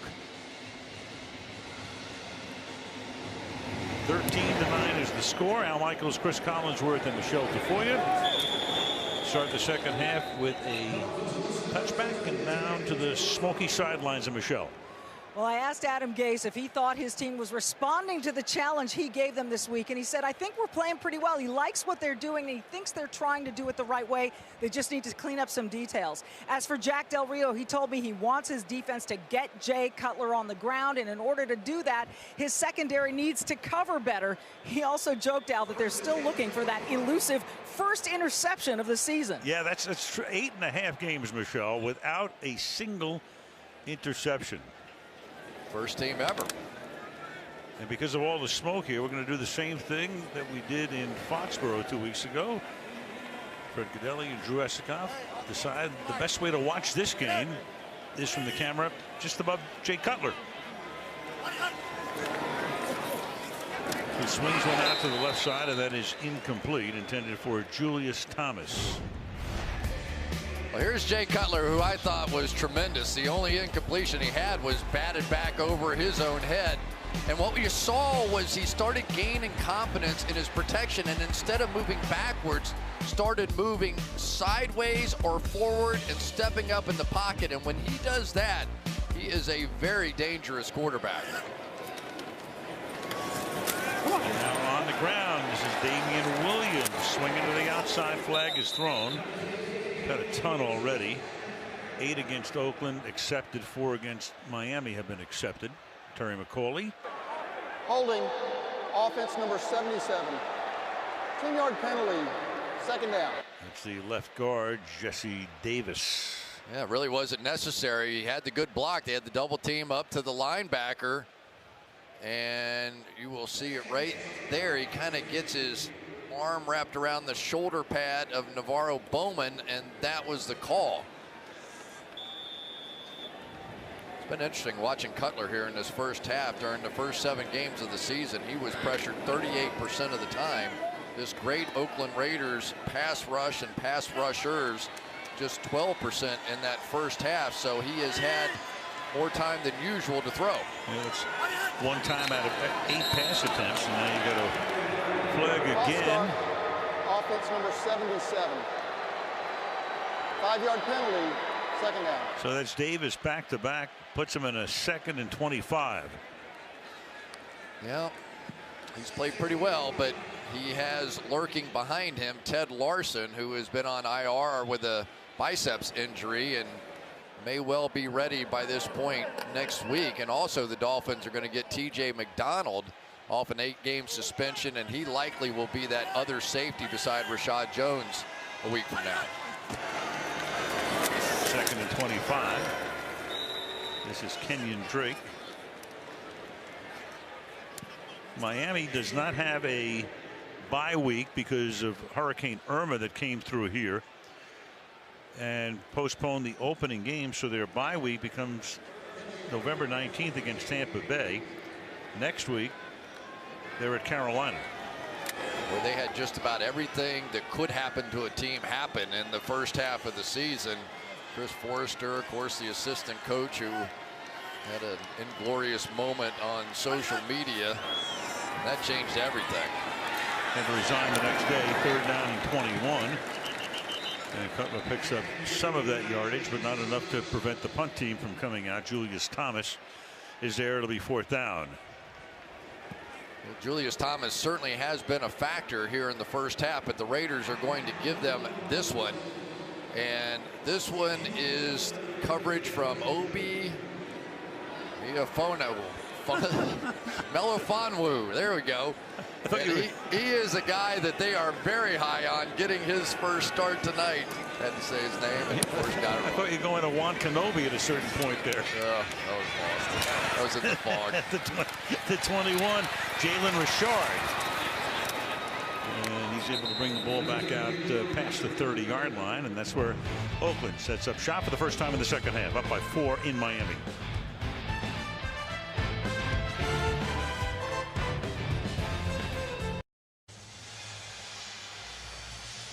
Derek Carr's favorite athlete of all time, Kobe Bryant. How do I know this? Watch a little similar style. He's going to throw the touchdown pass down the field to fast Johnny Holton. There it is. Let's take a look at his form. The follow through, there you go, just like that. Where have we seen that before? Right there. Money. Yep. Pretty awesome. Only Fred Godelli and Drew Esikoff comes up with that. Name a sport where you don't want to follow through. I mean, golf. We should try it golf sometime. No kidding. Yeah. Won't help. From the 33-yard line, they begin this drive. Marshawn Lynch is in the backfield, who's been limited to 8 yards on 5 carries.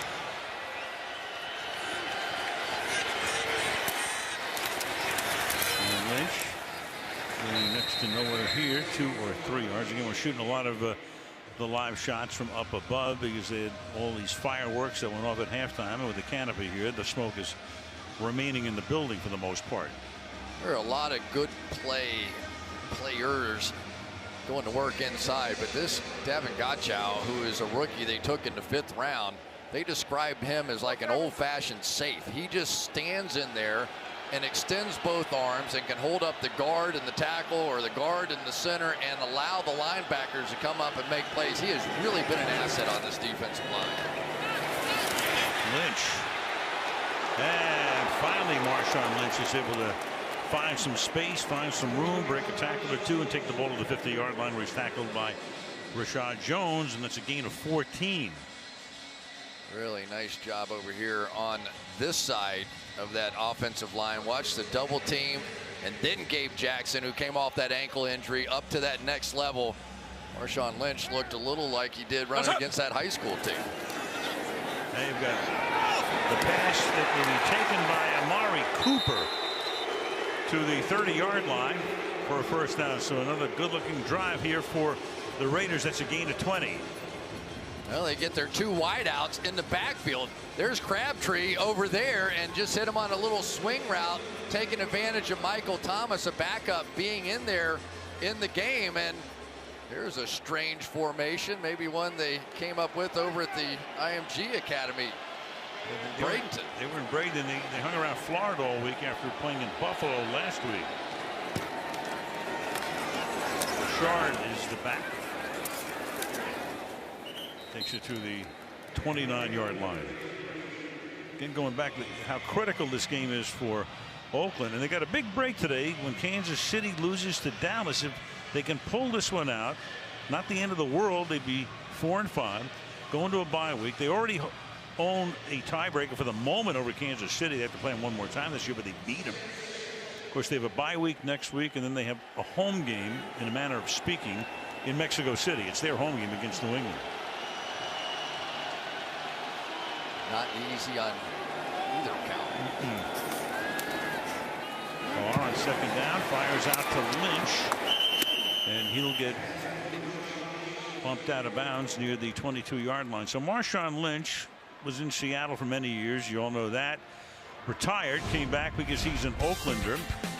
Went to school there, got suspended a couple of weeks ago against Kansas City, and then what he did when the team was in Buffalo is he worked out with a high school team. Ran over that guy there. And that's how he stayed in shape. That guy loves Oakland, his hometown, as much as any human being could love their hometown. I think that was the only thing that got him back to professional football. Yeah, it sounds like it. And a few bucks. He held that. There goes Lynch inside the 10. Marshawn Lynch all the way to the end zone. 22 yards. So Lynch, who had done nothing. Penn salutes him. Lynch still has the ball. 67 yards on 6 plays for the Oakland TD. Watch Ndamukong Suh. They have the trap coming, but because the 2 linemen around him sort of fake, he just falls down, and Marshawn Lynch takes off, and they don't even have to block Ndamukong Suh. Great job on the outside by those 2 offensive linemen, both feigning like they were going to hit Ndamukong Suh. Neither did, and Suh ended up falling on his face. Lynch had 8 yards total before that drive and 39 on that drive. Tavecchio for the extra point. And with 9:23 remaining in the 3rd quarter, the Oakland Raiders, thanks to Lynch's touchdown, have extended their lead to 11 in South Florida.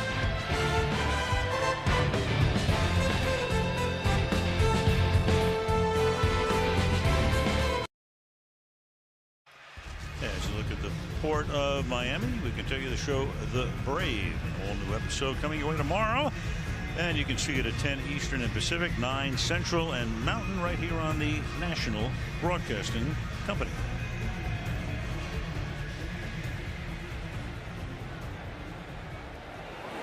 Tavecchio to kick off. And Miami will start from the 25-yard line. Back to the touchdown we go. And Ndamukong Suh is so used to getting double teamed. Watch this. Newhouse and Gabe Jackson are both going to fake like they're going to double team him and then go the other direction. And Suh had so much momentum getting ready for that double team that coming over was Kelechi Osemele, and he couldn't even find Ndamukong Suh, which left it wide open for Marshawn Lynch one-on-one in the open field. And Michael Thomas, no way was he going to be able to make that tackle. He's a force. He is one tough guy to get on the ground. More elusive than he gets credit for, too. For some spectacular years and runs in Seattle. He's cut with throws, and it's caught on the run and close to a first down. Kenyon Drake hauling it in. Spotted out of bounds at just about the 35-yard line as they line it up right now. First down. Kenyon Drake, their #1 tackler, is a special teamer, but Marshawn Lynch, as you watch him play over the years, not only can he run over people, he has some brilliant moves getting around people. That's a tough combination to try and deal with. Cutler has to throw it in the ground as he was under pressure that time, and complete. Second down and 10. Jay, 18 of 21 tonight, completed his first 16 in a row. Now that was a rare blitz that time by the Oakland Raiders. They finally end up slanting this line as these guys, I can't which way they ended up going, but left or right, and then Bowman comes around the outside, and Cutler knew he was in trouble right away. So if that one caused Jay Cutler some issues, let's see if they come back to it.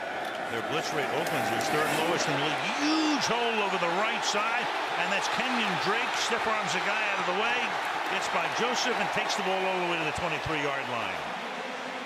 Put a stiff arm on McDonald and a run here of 42 yards. Watch Anthony Fasano come down on this tight end trap, and just nobody home there. And the one thing we have seen in past games, even though it was limited, Kenyon Drake has a very explosive side to him. Big plays all over. One-handed catch as they get to the line in a hurry, and that's Landry. Jarvis Landry, who is 2nd in the league in receptions behind only Antonio Brown, who has a bye week this week. And that's only the 3rd catch of the night for Landry for a total of 19 yards. That was good for 5. Yeah, and the hurry-up offense really caught the Raiders off guard that time. And One of the things Adam Gase wanted to do for Cutler was give him an opportunity to pop in and out of that no huddle and try and do exactly that to begin to have control of the pace of the game. Damian Williams comes into the backfield. Cutler looks that way, then throws, caught, first down, and then stumbling down is Kenny Stills.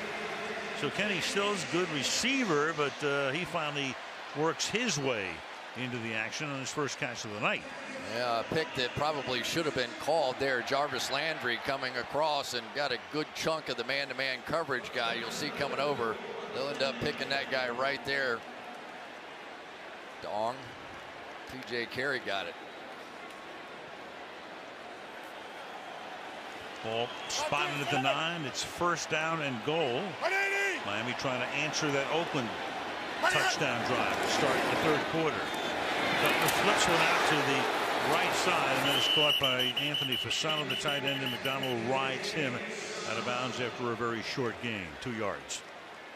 It is dangerous to leave Khalil Mack with only a back out there to get him. That time they sort of acted like Fasano was going to block him, didn't, and then poor Damian Williams was staring down number 52, and that's no fun. They love to pass in these situations. This is where Julius Thomas, in days gone by, playing far out to the right, would be so dangerous. Throws, that's caught at the 4 and taken in by Jarvis Landry for the touchdown.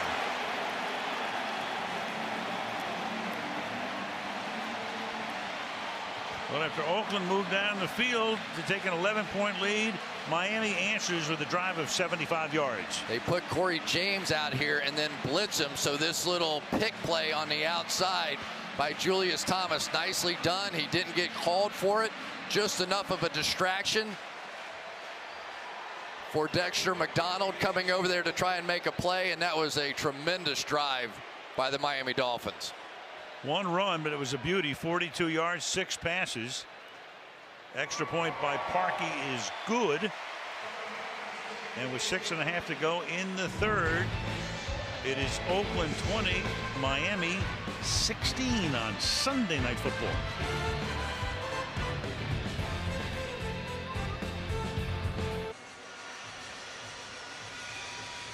Mark Davis, of course, in attendance tonight, the owner of the Oakland Raiders, watching his team for the moment out in front by 4, 20-16. Each team has marched to a touchdown drive here. Cordero Patterson lines up in the end zone, hopeful of being able to run this one back. Might, yep, a couple of yards in. Patterson, a juke move there, down the sideline he goes. Pretty good run back out to the 32, hit by Parkey. So you saw Mark Davis, and what they're going to do, of course, is move to Las Vegas. And a week from tomorrow, they're going to break ground on what will be Raiders Stadium. So they're breaking ground, and there's the artist's rendering of it. It'll have a permanent roof, so they'll be playing inside. And talking to Mark before the game, he's hopeful they'll be able to get in there by 2020. We'll see. You never know with construction and weather and all the rest, but that's what his hope is. From the 32-yard line on first down, Carr flips it incomplete to the outside. Intended there for Jared Cook. Be second down and 10.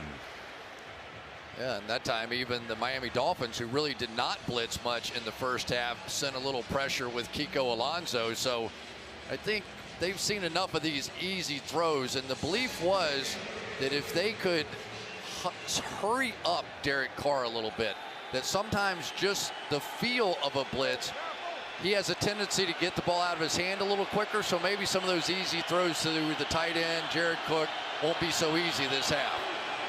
Here he comes again. Second and 10, the blitz coming, he gets it away quickly. He hits Cooper this time, and Amari Cooper comes up about 4 yards short of the first down. Third down upcoming. Well, nobody gets the ball out of his hands quicker than Derek Carr does. He sees the pressure, he saw Alonso, and there it goes. One of those Green Bay sweep type plays where the wide receivers in front of them just basically turn and block, don't even look back for a pass.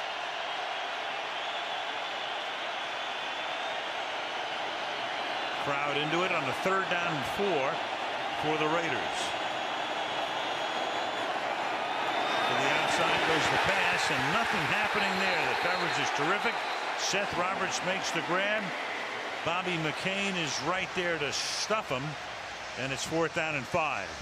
You know, so many times you see big mistakes come off of that bunch formation where people get jumbled up and picked and all that, but that was a great job that time by the Dolphins and Bobby McCain. They just zoned it off and let the receiver come to him, no problem.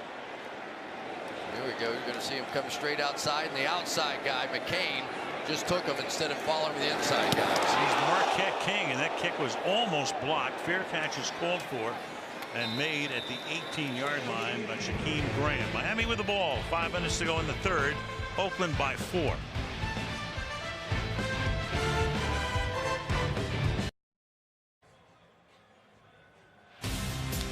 That's how Week 10 will start in the National Football League. Thursday Night Football on NBC. You got Seattle against Arizona, NFC West battle. Coverage starts at 7:30. And I want you to be ready to go with Mike at 8:26 Eastern time. A moment sooner. I'll be doing my homework starting at 12:01 tonight, I think. Or earlier. From the 18-yard line on 1st down, they begin with Kenyon Drake. Stopped at the line of scrimmage. Khalil Mack, haven't called his name that much tonight. No, and we all know what he is, Defensive Player of the Year. But this has been one of those games that the Miami Dolphins have been able to establish enough of a running game that you really have not allowed him to get into some pure pass rush mode kind of style. And the other thing, Al, you have to say is this field is just a little mushy. It really doesn't help the great pass rushers on either side of the ball. Butler with a clean uniform tonight takes the high snap and gets rid of it in a hurry. And the tackle is made immediately on Landry by T.J. Carey up at the 21-yard line. So that'll set up a 3rd down here, 3rd and let's call it 7. Yeah, and everything's been short tonight. And we came on the air talking about the fact that the Raiders have given up so many deep balls. I don't remember a deep pass even being thrown really at this point in the game by the Miami Dolphins. The Raiders, because of some of those issues early in the year, have pretty well stayed in their zone defenses, 2 deep safeties, just not wanting to give up that big play. Just everything underneath. Longest gain on a reception for Miami tonight is 19 yards. They blitz here, and Cutler throws, and that is incomplete. Parker, the intended receiver, McDonald greeted him as the ball got there, and it's 4th and 7. Well, once again, this time they did go man-to-man on the outside, but you didn't really see Devontae Parker even get to the line to gain there, and so it made a little bit easier. Believe me, Dexter McDonald knew where that 1st down line was, too, and expected that throw. Matt Hawk, a rookie from Arizona State, to punt.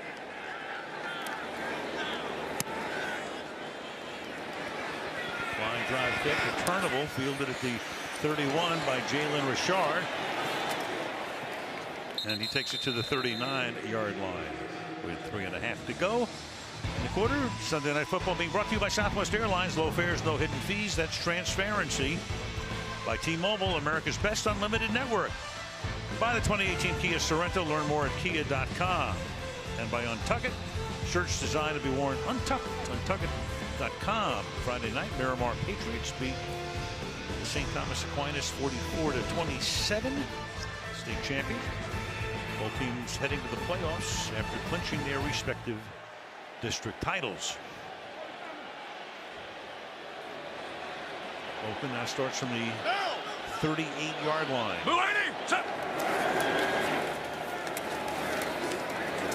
Goes Richard for a minimal gain, 2nd and long. Nobody's going to get more double teams in this game than Ndamukong Suh. So Marshall Newhouse and Gabe Jackson going to get some movement on him. And one of the things that I think can be a problem for Ndamukong Suh, when they do want to bring some pressure, a lot of times they want to slant him one way or another. But that doesn't always play to his game. His game is a much more vertical, get in the gap, get up the field kind of a player. Very thin stance, almost like a sprinter, a wide receiver coming off the ball. Inside give here to Rashard, who takes it to the 44-yard line. Tackled there by Charles Harris. 3rd and 5.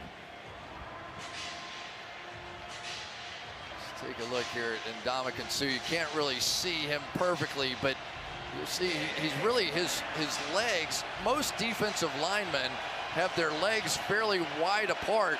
He is almost in a sprinter stance and coming straight ahead. Now they've got him walking around here in the middle. And Derek Carr doesn't like that at all. They're going, uh-oh, we got linebackers, we got Ndamukong Suh. What do they have up their sleeve here?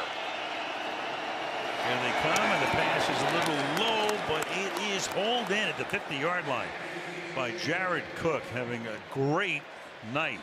Jared Cook now 7 catches, 119 yards. But you could see what that funny look did to Derek Carr. He felt like there was a lot of pressure coming, and in fact, there were only 4 people rushing on the play. But because they gave that appearance, he almost had to throw it hot and nearly threw it away. But a great play by Cook saved him.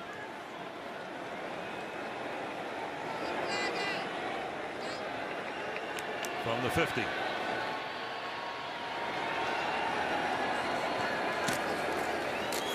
Inside handoff, and again, this is Rashard. And Ndamukong Suh in the sprinter stance, that would scare the hell out of a lot of people, wouldn't it? Including the guy with the starter pistol. Goodbye.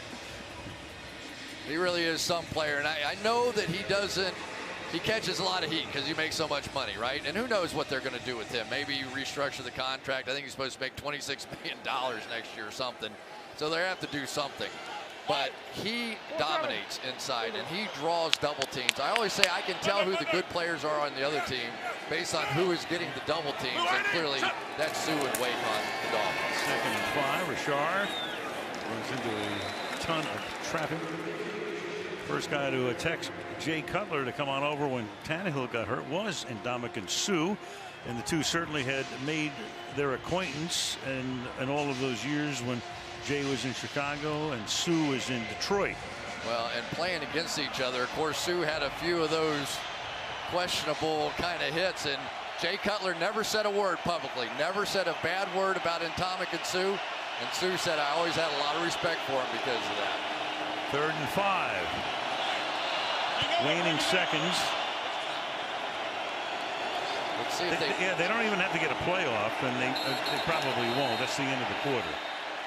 No need to get a playoff there. It'll be 3rd and 5 when we come back. Into 3, 20-16 Oakland. Sunday Night Football back after these messages.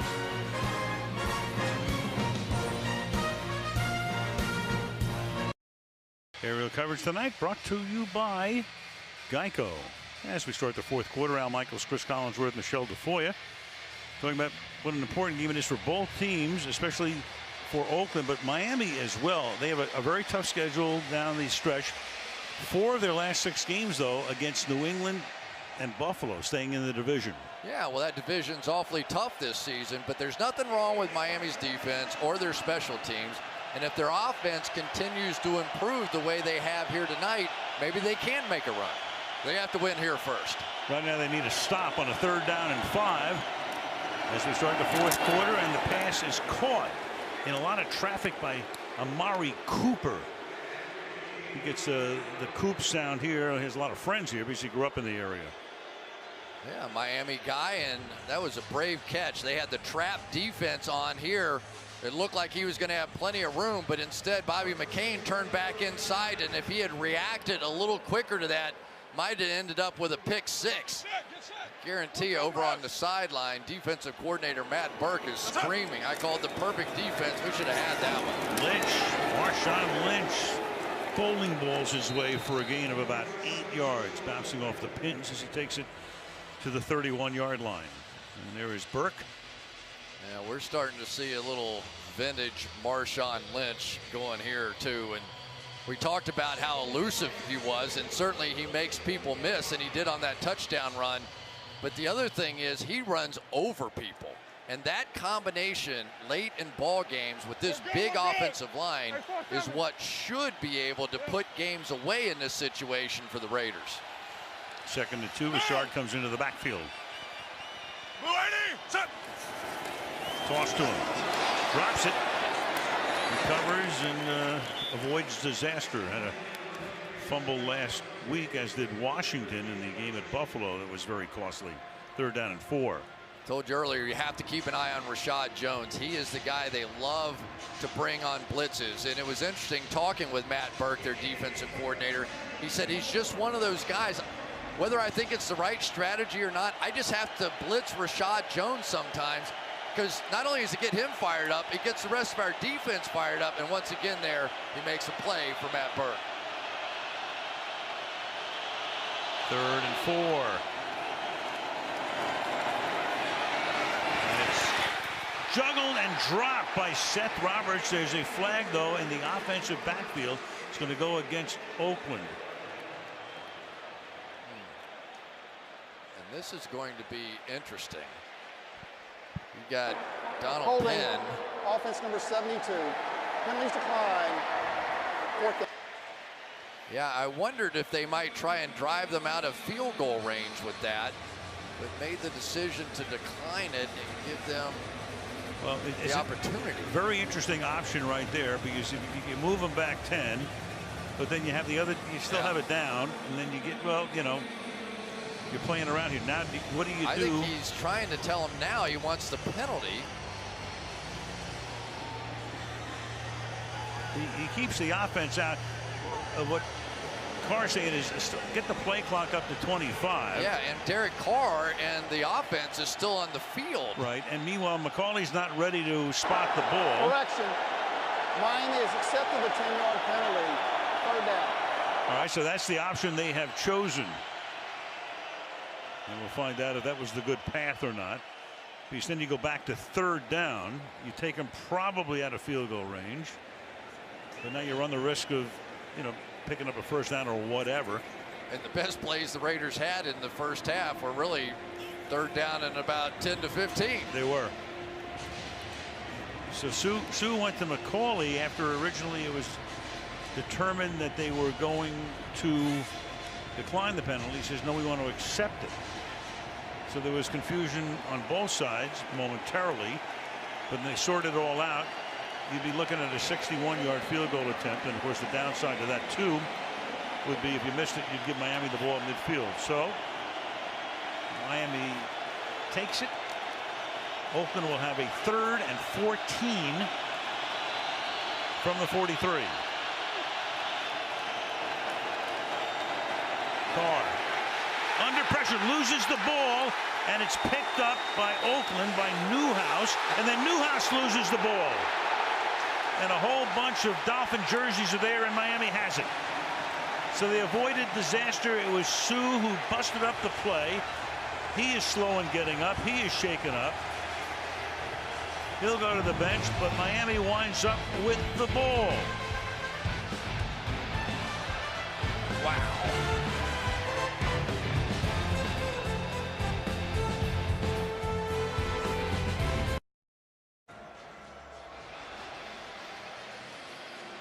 The good news is Miami gets the ball thanks to that man. The bad news is right there. Sue goes right to the locker room. Clearly we'll get a report as quickly as possible, but he goes in after creating the sack fumble. Meanwhile, Miami has it at the 48-yard line now, and Cutler will swing it out to the right side. Nice move here again by Damian Williams. Boy, is he shifty, but a flag is down for the moment he gets to the 21-yard line. But here is McCauley. Holding. Offense number 14. 10-yard penalty. 1st down. There goes a 31-yard play. Jarvis Landry with a hold. Coming across the field right there. And as he begins to break loose, nice job by the veteran Bowman to help the officials with that call. And here we go backwards for the Miami Dolphins. Let's go back to the sack, because this was one spectacular play by Ndamukong Suh coming around. Watch him dive, get the ball out of Derek Carr's hand, and then it was Newhouse who picks it up and tries to change his hand. But watch Sue on the tail end of this play is going to get his knee extended right there. And that, what I believe, is causing him to walk off the field to the locker room. 1st and 12. And Marshall off from the spot. Kenyon Drake now. He gets wrestled down by a trio of Oakland Raiders. 2nd down and 10 after a gain of 2. Under 12 minutes to play in the 4th. Well, this is it. This is the moment for the Miami Dolphins and Adam Gase. You have to be able to take advantage of greatness on the defensive side. That was a great play. They give you the ball at midfield. Now this offense needs to make a play.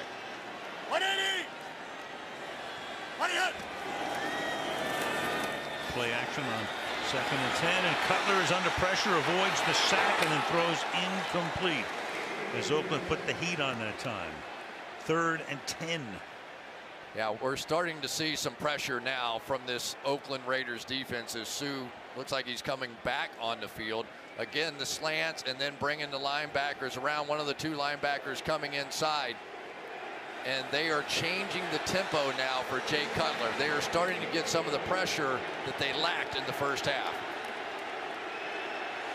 And there is Sue coming back to the bench. 3rd and 10. Blitz from the outside. Kenny Stills can only get the ball to the 47-yard line. Dexter McDonald makes the tackle, and it is 4th down and 5 for the Dolphins. Well, not the end of the world if you can hit a great punt, because you want to shift the pressure now to the Raiders playing backed up late in the football game. But this is where you really need that great punt. Try to pin him deep. They leave it on the foot of the rookie from ASU Hawk. Nose down. Backspin on the ball. Fair catch called for, made at the 10-yard line by T.J. Carey with 10:44 to go on Sunday Night Football with Oakland up by 4 in Miami.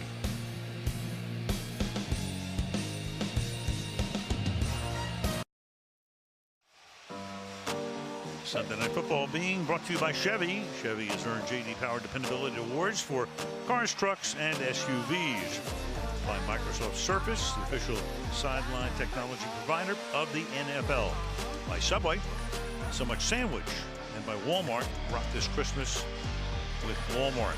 The Bello family establishing their first cigar factory in 1896. 94, they opened up their factory right here in Little Havana. Tavistogi. 2 guys who know each other well now calling plays against each other. Todd Downing going against Matt Burke. They were coaches on the same staff in Detroit when Ndamukong Suh was there. 2-yard gain here. DeAndre Washington to the field, and Michelle. Well, speaking of Ndamukong Suh, after he sustained that injury, he came to the sideline, started to walk it off, and just kept walking off. Walked himself to the locker room, Al. Walked himself there. Finally, the head orthopedist and the head athletic trainer caught up with him, walked into the locker room with him. He sat down on a table just inside the locker room. They only spent a couple of minutes in there. He came back out. There was nothing more than that. He had walked himself in, and now he's back out. Marches to the beat of his own drummer, doesn't he? 2nd down and 8. Carr fires, juggled and dropped. And are they going to call it a catch? They are not. Incomplete. That's Amari Cooper. The rest of this is just stuff. The pass is ruled incomplete. 3rd down. Yeah, and even Kiko Alonso knew that one. But this has been too many times for Amari Cooper. Leads the National Football League now with 10 drops. And that was a big key situation. Well, he and still trying to look at this a couple of years ago. They were looking at it, but there's no challenge. Pretty clear on the replay. Yeah, he seemed to fix those drops last year, but then right back to it. So now 3rd and 8, and now you got the play clock expiring.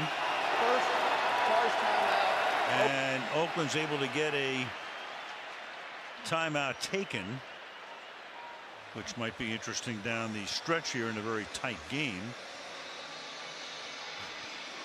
3rd and 8. Hey, we want to send our condolences to the family of Joey Chavo, who so many of us on this show and other shows, Monday Night Football and all the rest, work with for so many years. A fantastic technical director, Sports Video Group Hall of Fame, passed away.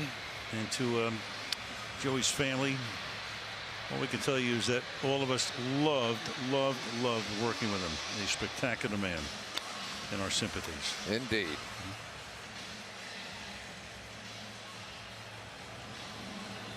It'll be 3rd down and 8 for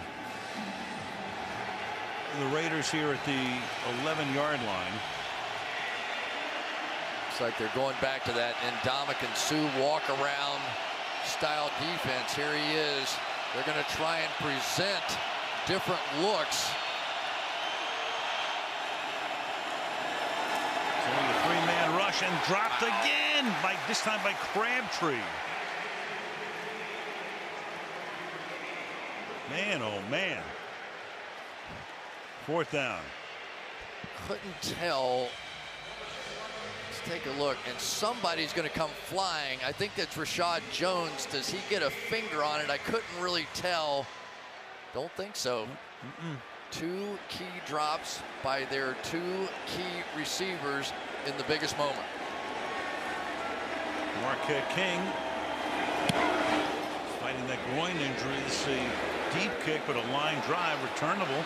Grant tries to swing to the outside, and the coverage is very good, and they knock him down at the 45-yard line. 48-yard punt. So after they lose to Baltimore 40-0, some of the quotes from Gase, not putting the work in, not going to just learn it all in meetings, got to find guys that'll put forth the effort. Starts with our best players, not compromising, do what I think is best. Come on board, great. You don't, we'll get rid of him. Pretty direct. Started with Ajayi in the trade last week. You know, it's a big leap going from an offensive coordinator to a head coach. You have to make tough calls. Flag is down. Wouldn't you know it again? Kenyon Drake. Both these backs tonight showing some good moves, but holding call here. Holding. Coming up. Offense number 51. 10-yard penalty. 1st down. That's 8 penalties against Miami. It's Pouncey with the penalty. 9 against Oakland, and we go to Michelle. Well, I spoke to a number of Dolphins about the Ajayi trade. Kenyon Drake texted with Ajayi and said, you know, we both see this as new stepping stones in our careers. Devontae Parker said, we were all shocked. It tells you this can happen to anyone. And Kiko Alonso said, I was definitely surprised, but at the end of the day, I'm going to stay in my lane and worry about the defense. The train goes on. Yep. It's almost like the Belichick mantra, do your job. Do your job. And Cutler finally airs one out and throws it out of bounds. So the running backs tonight, the guys coming in who nobody really knew about to a certain extent. Drake loses the fumble, but apart from that, he's had some nice gains. Damian Williams with a chip block, and of course this great spinorama and leap into the end zone. And right now you have a look at their numbers tonight. Drake was 69 on the ground. Williams with 6 catches and a touchdown catch. And there's an injury timeout right now. Juwan James, who is the right tackle for the Dolphins, is the man on the grass. Take a look right here.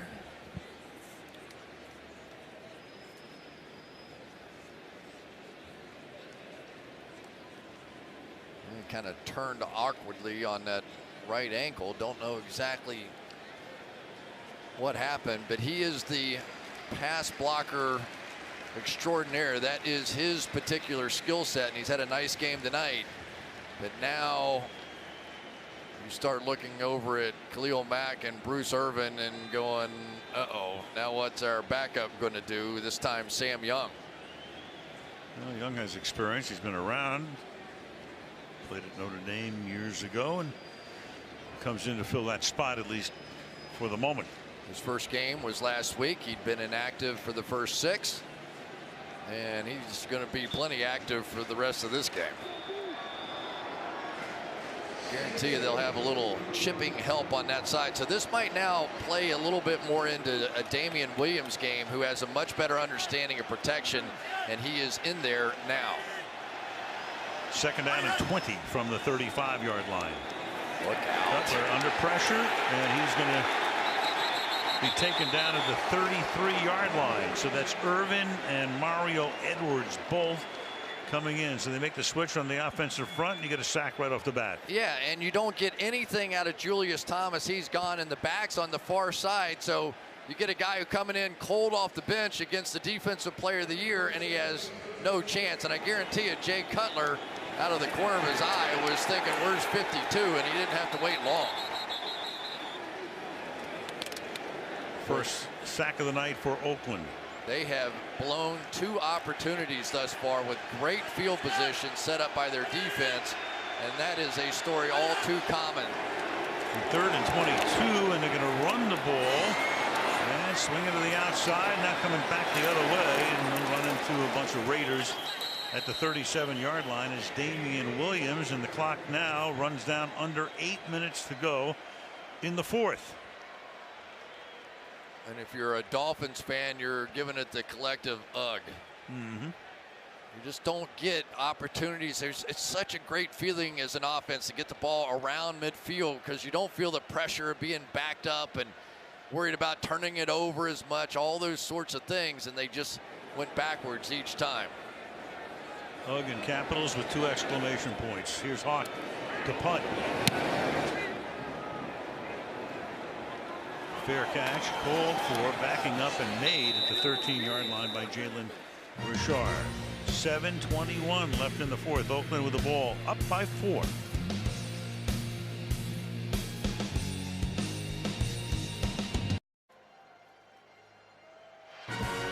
And off we go. Our crew heads to the Rockies next Sunday night. The New England Patriots, with their 6-2 record, come off a bye week, head west to take on the Broncos, trying to get healthy. Football night starts at 7 Eastern time.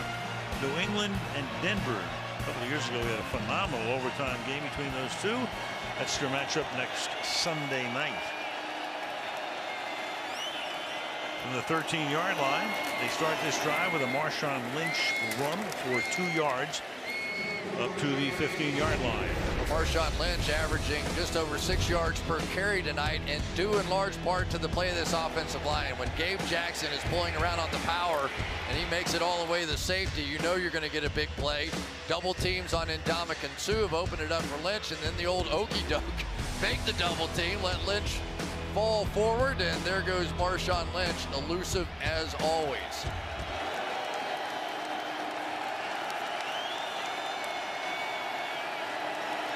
Second and 8.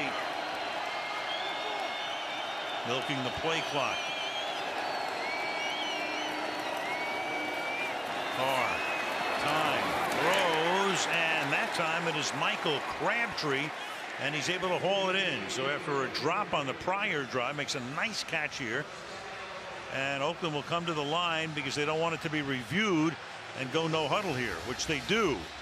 That got a little loose on the back end of that one, too. It did, because they're at a point in the game, Oakland is, where they would use the time off the clock after a first down, but they raced up to the line of scrimmage so that Miami couldn't challenge. Looked like a catch. Now watch it flip over here on the tail end of that. Not sure it would have been overturned, but nice play by Derek Carr, going all Tom Brady and getting him to the line of scrimmage and getting it covered. Yeah, Oakland didn't want to take the chance, so that's why they came to the line and snapped it in a hurry, and it's 2nd and 12 after a loss of 2. Now they let the play clock run down. DeAndre Washington is in the backfield on 2nd and 12. Carr in the pocket, throws, and then it's caught at the 35-yard line. Jared Cook makes another grab. Steps out of bounds. Rashad Jones makes the tackle, and that will make it 3rd down and 6.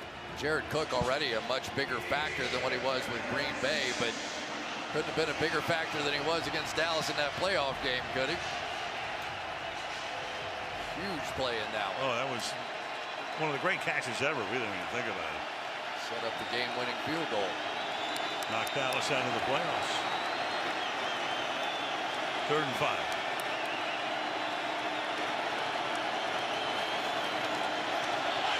Play clock at 2. And now Carr, because the play clock had gone all the way down, has to take a timeout. So Oakland has now used 2 of their 3 in situations where they didn't want to take one. And you can tell by Del Rio's expression.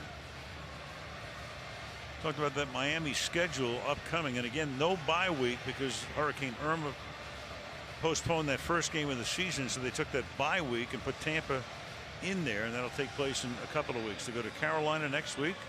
Panthers 6-3 after they went over Atlanta today. Tampa having trouble. And then they meet New England twice in a 3-week span. Once here, once there. And the season at Buffalo, at Kansas City. 2 tough games, and then Buffalo here to wrap it up. 3rd toughest remaining schedule. So it's 3rd down and 5. Under 5 minutes now left in the 4th. Jared Cook right there has been the headache all night long. Carr deep downfield and wide open is Seth Roberts. And a flag at the end of the play, but Seth Roberts has picked up another first down. And Oakland tonight, the big story for them is converting on 3rd down over and over. That's 29 yards. And the penalty along the sideline at the end of the play. Personal foul, unnecessary roughness. Defense number 20 hit on a defenseless player. Illegal hit. That's 15-yard penalty, first down. So tack on 15 thanks to the Jones penalty for net gain of 44 for the Raiders. Watch what they do. They rotate the safeties, go back here, but it doesn't allow Rashad Jones enough time to get over the top to make that play. So you want to disguise, but sometimes the disguise can hurt you. Let's watch the tail end of this play and see what happens. This was really had nothing to do with Rashad Jones, had everything to do with Seth Roberts taking the helmet off of Jones. And the crowd just saw it. And the boos cascade. And Carr off the play fake, going to the end zone. You got action down there and a flag down there as well. You had Xavier Howard tied up with Michael Crabtree, and that's going to go on the defense. Pass interference, defense number 25, automatic first down. Well, when you get a veteran wide receiver against a young cornerback, you can see the grab, you can see the hold. That is too easy for the officials. You know, Xavier Howard, we really haven't called his name in a negative way tonight, but with the game on the line, just unable to keep his hands off. Nerves start to play into it. For Adam Gase, his nerves playing into it now too. 18-yard penalty. It's 1st and goal from the 3-yard line. If you can hold them to a field goal. Keeps it a 1-possession game. What they have to do right now with 4:42. We give it to Lynch, and Marshawn Lynch pulls his way into the end zone. Touchdown Oakland. Roberts shakes his hand, so do the offensive lineman. Lynch has galloped for 2 TDs tonight, coming back from that 1-week suspension. And Oakland up 26-16 with the extra point forthcoming. Watch Kelechi Osemele right here, and then as Donald Penn comes over next to him to square it up, he's got him. Now Osemele up on Kiko Alonso and a walk-in. Brilliant offensive line play that time.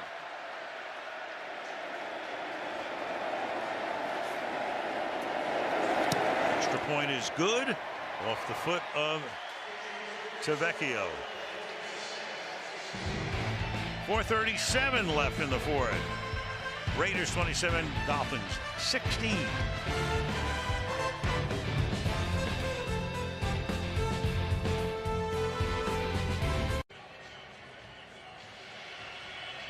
Well, in football, here are your closers. The offensive line of the Oakland Raiders.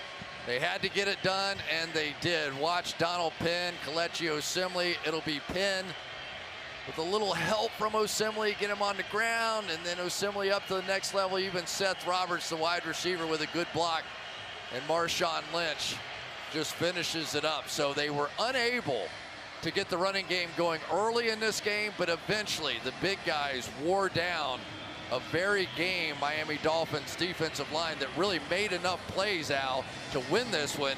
It was the Dolphins offense once again that couldn't convert when the defense gave them opportunities. Couldn't convert, and the penalties were killing them.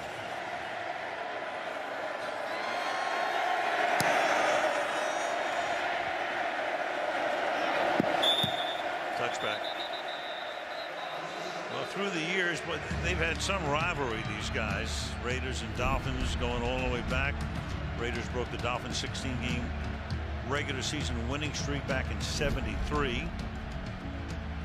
Ended the Dolphins' quest for a 4th straight Super Bowl appearance with a 28-26 win there. There's John Madden. Ended the Dolphins' 27-game regular season home winning streak back in '75. Of course, the fabled Sea of Hands game. Clarence Davis in the end zone, again breaking their hearts, but still the only team with a perfect season. Thanks in good measure to David Tyree and Eli Manning.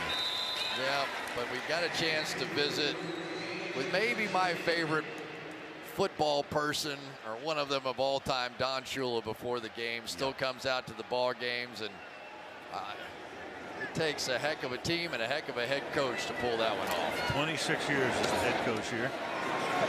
And Thomas runs out of bounds here, a little bit short of the first down. Good to see Coach Shula and Marianne out on the field before the game. 347 victories. Think about that. It's amazing. It really is. In a few different places, and Adam Gase would like to somehow follow in those footsteps, but that is one big footstep on the ground. Sort of like trying to replace Dan Marino here. 3rd and 1, so Dan before the game, he looks great. And reaching for it and making the catch is Julius Thomas. Thomas stretching out, reaching for it. Threw it over Reggie Nelson. Dolphins will hustle up to the line.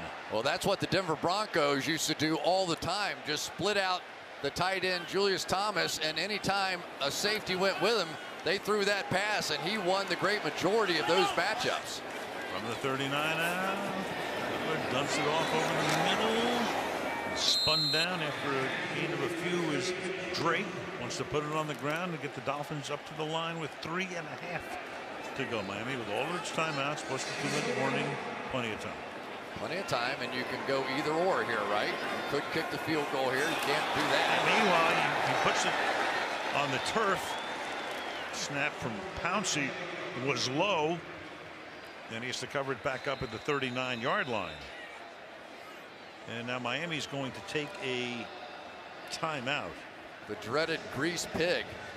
Watch this snap, and he just left his hand, and you play, and you talked about it, Al. It's a warm night down there, and by the end of that night, even the gloves are a little gooey, and the official comes over and gives him a little help.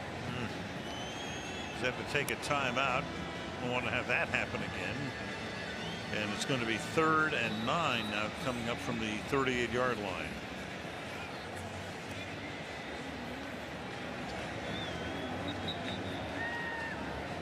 So Jay Cutler, there's some question as to the ribs. You can see they're very well protected there. Missed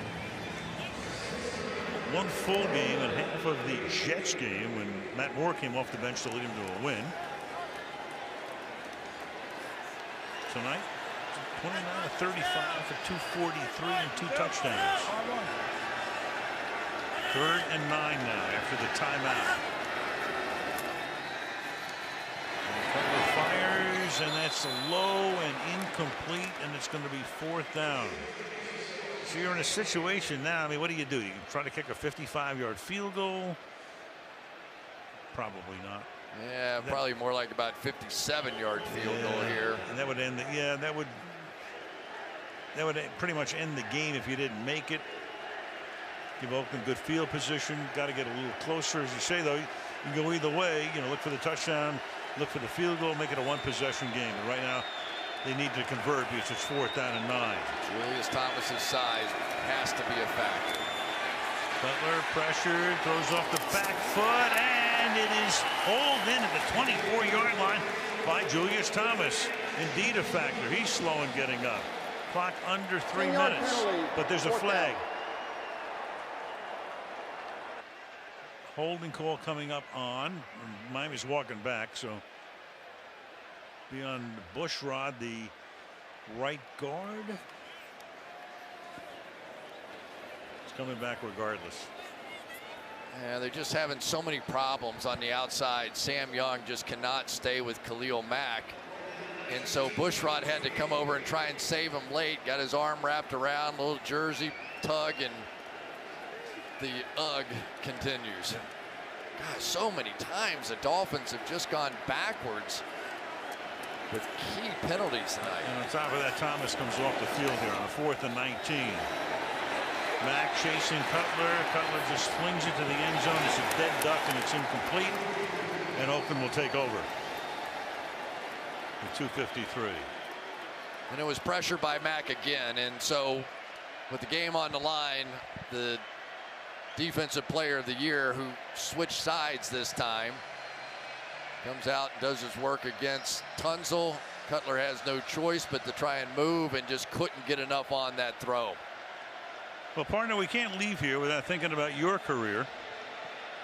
Do we have to? Well, we do. So Chris Collinsworth, ladies and gentlemen, for those of you of a certain age, actually played in the NFL for 8 seasons, played in the Super Bowl as a rookie, and ended his career in this very stadium in 1989, following the '88 season in the Super Bowl, when Joe Montana led the San Francisco 49ers down the field. John Taylor with a touchdown to win the game over the Cincinnati Bengals, as Oakland now can spend a lot of time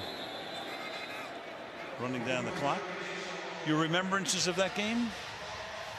Honestly, I remember cheering for them to score a touchdown at the end because they did everything. You could tell they were moving down the field, and if they were going to score, I wanted them to score with 2 minutes to go to give us a chance to get the ball back.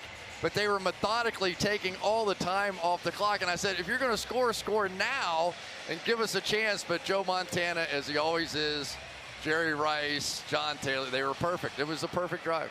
I'm glad you cleared that up for you for a second. I thought you were football's version of shoeless Joe Jackson and you were throwing the game. I wasn't in there enough to do that. That was a heck of a game. That was Montana's 3rd Super Bowl. Yeah. Bill Walsh then stepped away. Right? Yeah. Bill Walsh ended his 49er career and went eventually to Stanford. Yeah, and Sam White was our coach and trained by Bill Walsh. And the incredible Bill Walsh. He really put so many changes in the game. You're still feeling them today, what he did. Sunday. Great coach, great man. 2nd down and 10. And Lynch will get slung back.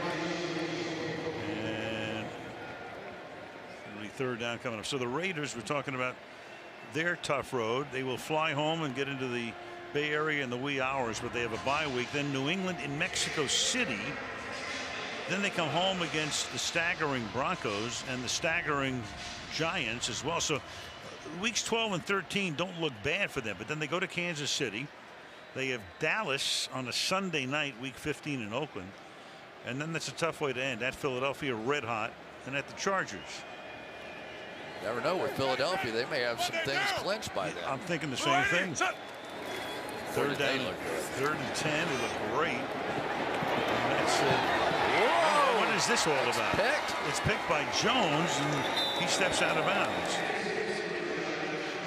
And that takes us through the 2-minute warning. But Miami's going to get it in an 11-point game with 1:54 remaining on Sunday Night Football from Florida.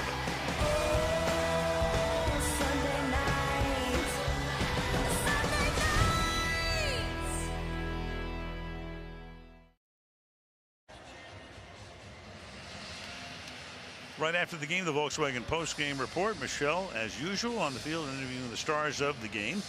Mike Tirico and Mike Florio and Tony Dungy will wrap it all up. Chris and I will look ahead to next Sunday night's meeting between the Patriots and the Broncos out in Denver, and that's coming up right after the game. Let's go look at the stadium. Reconstruction effort over the past couple of years. Did a nice job. Played a Super Bowl here in a couple of years. They played 5 Super Bowls in this building, and they had 5 other ones at the old Orange Bowl. Well, Peyton Manning got his first here, right? John Elway's last game was played here when he won his 2nd Super Bowl. Only time we ever had rain for a Super Bowl. Now the fans wouldn't even have felt it. Yep. Then had a puddle running down my neck. Tony Dungy won his sure did. Super Bowl here. 2nd and 9. And it's caught. Getting out of bounds is Kenny Stills. But there's the flag for a change. Personal foul, roughing the passer. Defense number 51. 15-yard penalty, automatic first down. And it's Bruce Irvin tacking on a few more. Yep, came with a little inside loop and didn't hit him very hard, but did sort of hit him in the head and neck area. Let's take a look after the ball's thrown right there, late to the head. And so, whatever. I mean, you know, here we go. We've seen strange things all day today in the National Football League. They need at least 3 in a hurry. And then try the onside kick and a few Hail Marys. Who knows? Never know. They got one timeout. 21 penalties in this game, over 200 yards, more flags than on June 14th.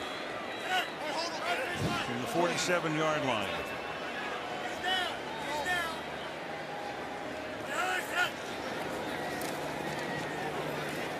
To the outside.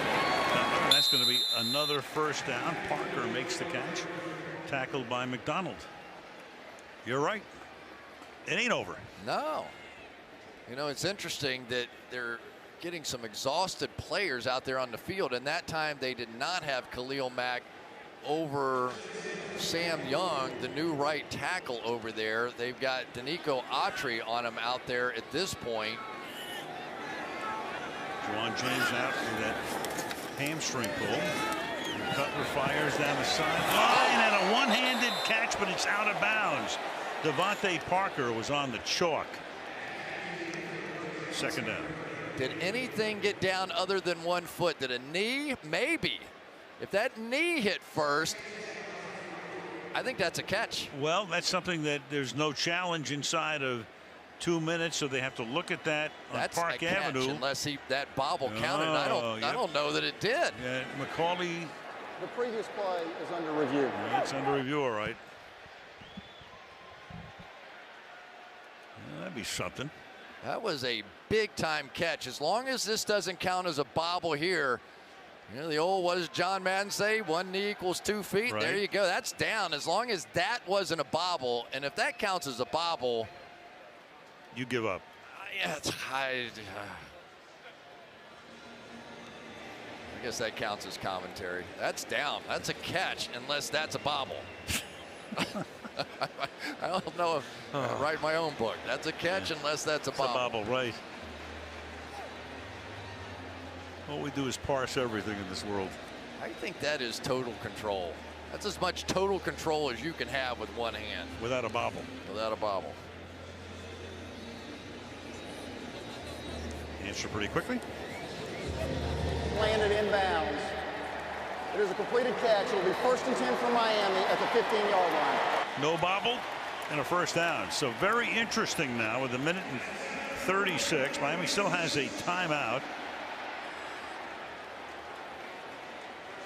And again, clearly you need a field goal, touchdown, and a 2-point conversion. What do you want to do in what order? Well, and at the very least at this point, you're going to get a field goal attempt and a shot at an onside kick. So this one's going down to the wire unless they throw an interception, turn it over, or miss the field goal.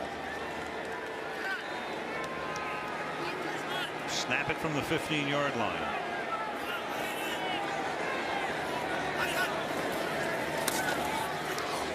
Cutler fires over the middle. Touchdown! Julius Thomas into the end zone. So now you need that 2-point conversion to put you in a position to get the onside kick and a field goal to tie the game. Navarro Bowman got attracted to the underneath route over here, and Julius Thomas snuck in behind him. There was Bowman right in the middle, and he saw the receiver underneath, leaned in, and then Corey James couldn't get there. But this is Burgers time. Very interesting now. Cutler over 300 yards and 3 touchdown passes tonight. Adam Gase 2 for 2 in these situations. And now Miami has to take a timeout. Third and final charge timeout, Miami. Ouch. Now, yeah, not the worst thing in the world in this particular situation, because they're going to have to go down the field anyway. They have 132. You'd like to have it. Ouch. Well, you didn't want to. I've seen situations where it would be much more impactful than it is right here. You have to get the onside kick anyway, and even with one timeout at Oakland gotten it, they could have still run the clock out. But obviously this is the right call. You make this, and then all of a sudden all you need is a field goal if you recover the onside kick. Right. If you miss it, then you know you got to get a touchdown. And for Gase, thought they had the play in. Didn't need to stop the clock in his mind. Or take the timeout. The clock stopped anyway. Here, Kenyon Drake is in the backfield from the 2-yard line. They're going to give it to Drake, and he's going to barrel his way in for the conversion. So with 92 seconds, it's going to come down to that onside kick to keep Miami's hopes alive. watch Anthony Fasano over here as this starts to get stuffed. He is just going to push Kenyon Drake into the end zone. Good double team up front. Here comes the final push on the part of Fasano. So they've already recovered one onside kick. They exposed that one where they had Cody Parkey go up there and kick it and recovered it himself. Let's see what they've got up their sleeve here. The Ravens tried one of those funky kicks of an onside kick at the end of that game where it looked like they were going to kick it to the right, and he sort of did a backhanded kick, and it didn't make it the 10 yards. Right. Everybody has these tricky kicks here, and a lot of times the guy right next to the kicker, so they'll have the kicker look like he's going to kick it, then the other guy kick it the other way. So the Raiders have had to stay balanced here in this formation. Well, you have the kicker and the punter, and now you've got Matt Hawk, who is the punter. Third and final charge timeout. And as he starts to move, Oakland takes its final timeout. What a great timeout that was, because they showed their play. Right. Did you see that? Absolutely. Hawk went first and was not going to kick it, and then Parkey was. So now they're going to have to come back over and say, do we want to run that again, or we're going to go to plan B? Going to fake the kick this way, and then he was going to go get involved in this thing. But they showed their play. Showed their cards right there. Perfectly timed timeout. And now where do you go if you're Miami? Now you go to whatever your next best. Well, they've already used their two best onside kick situations, I guess, with Parkey recovering the first one on the little bouncing ball, the unexpected one. But look at what they're doing to the Raiders, because they're not sure if they're going to kick it one way or the other. So they're not overloading the return team one side or the other. They're basically having to play both sides, which creates opportunities anyway to go get one. 4-by-4 are the Raiders. They try it again, and there's a bouncing ball that is caught by Amari Cooper. So Coop has dropped a few passes, but he doesn't drop the onside kick. And unless some form of crazy disaster strikes, the Oakland Raiders are going to go to 4-5. You know, that just was not a very good onside kick. This thing never left the ground. Good onside kicks go roll, roll, bounce straight up in the air. I don't know how kickers do it, but because that one got sideways instead of truly end over end over end, where it will pop up in the air, it never popped. So Cooper collects it. They go into the victory formation. A couple of kneel downs will take the Oakland Raiders to the airport for the ride home. And in a game they really had to win, they win. And the Miami Dolphins, meanwhile, will go to 500. with a mark of 4-4. They'll be 2 games back of New England. But in a way, as the saying goes, they'll have their fate in their own hands because they're going to get New England a couple of times down the line. They get Buffalo twice. Cutler and Gase with a little conversation. So Jay tonight, 34 of 42, 311. Everybody wondering if those ribs would hold up. They held up pretty well. And Carr just needs one more kneel down to take them to the locker room. Took a lot for Jay Cutler to come back, and it was partly the friendship between those two guys that got him back. And Jay Cutler tonight looked sharp, and you just wonder if this team might get this offense going in the second half of the season because they've had more time together they didn't have in the offseason. We will find out. That's a guarantee.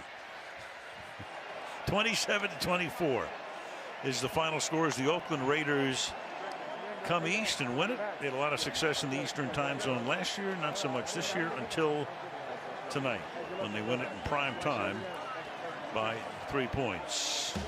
So there's your story from Miami with the Volkswagen postgame report just ahead. Stay tuned.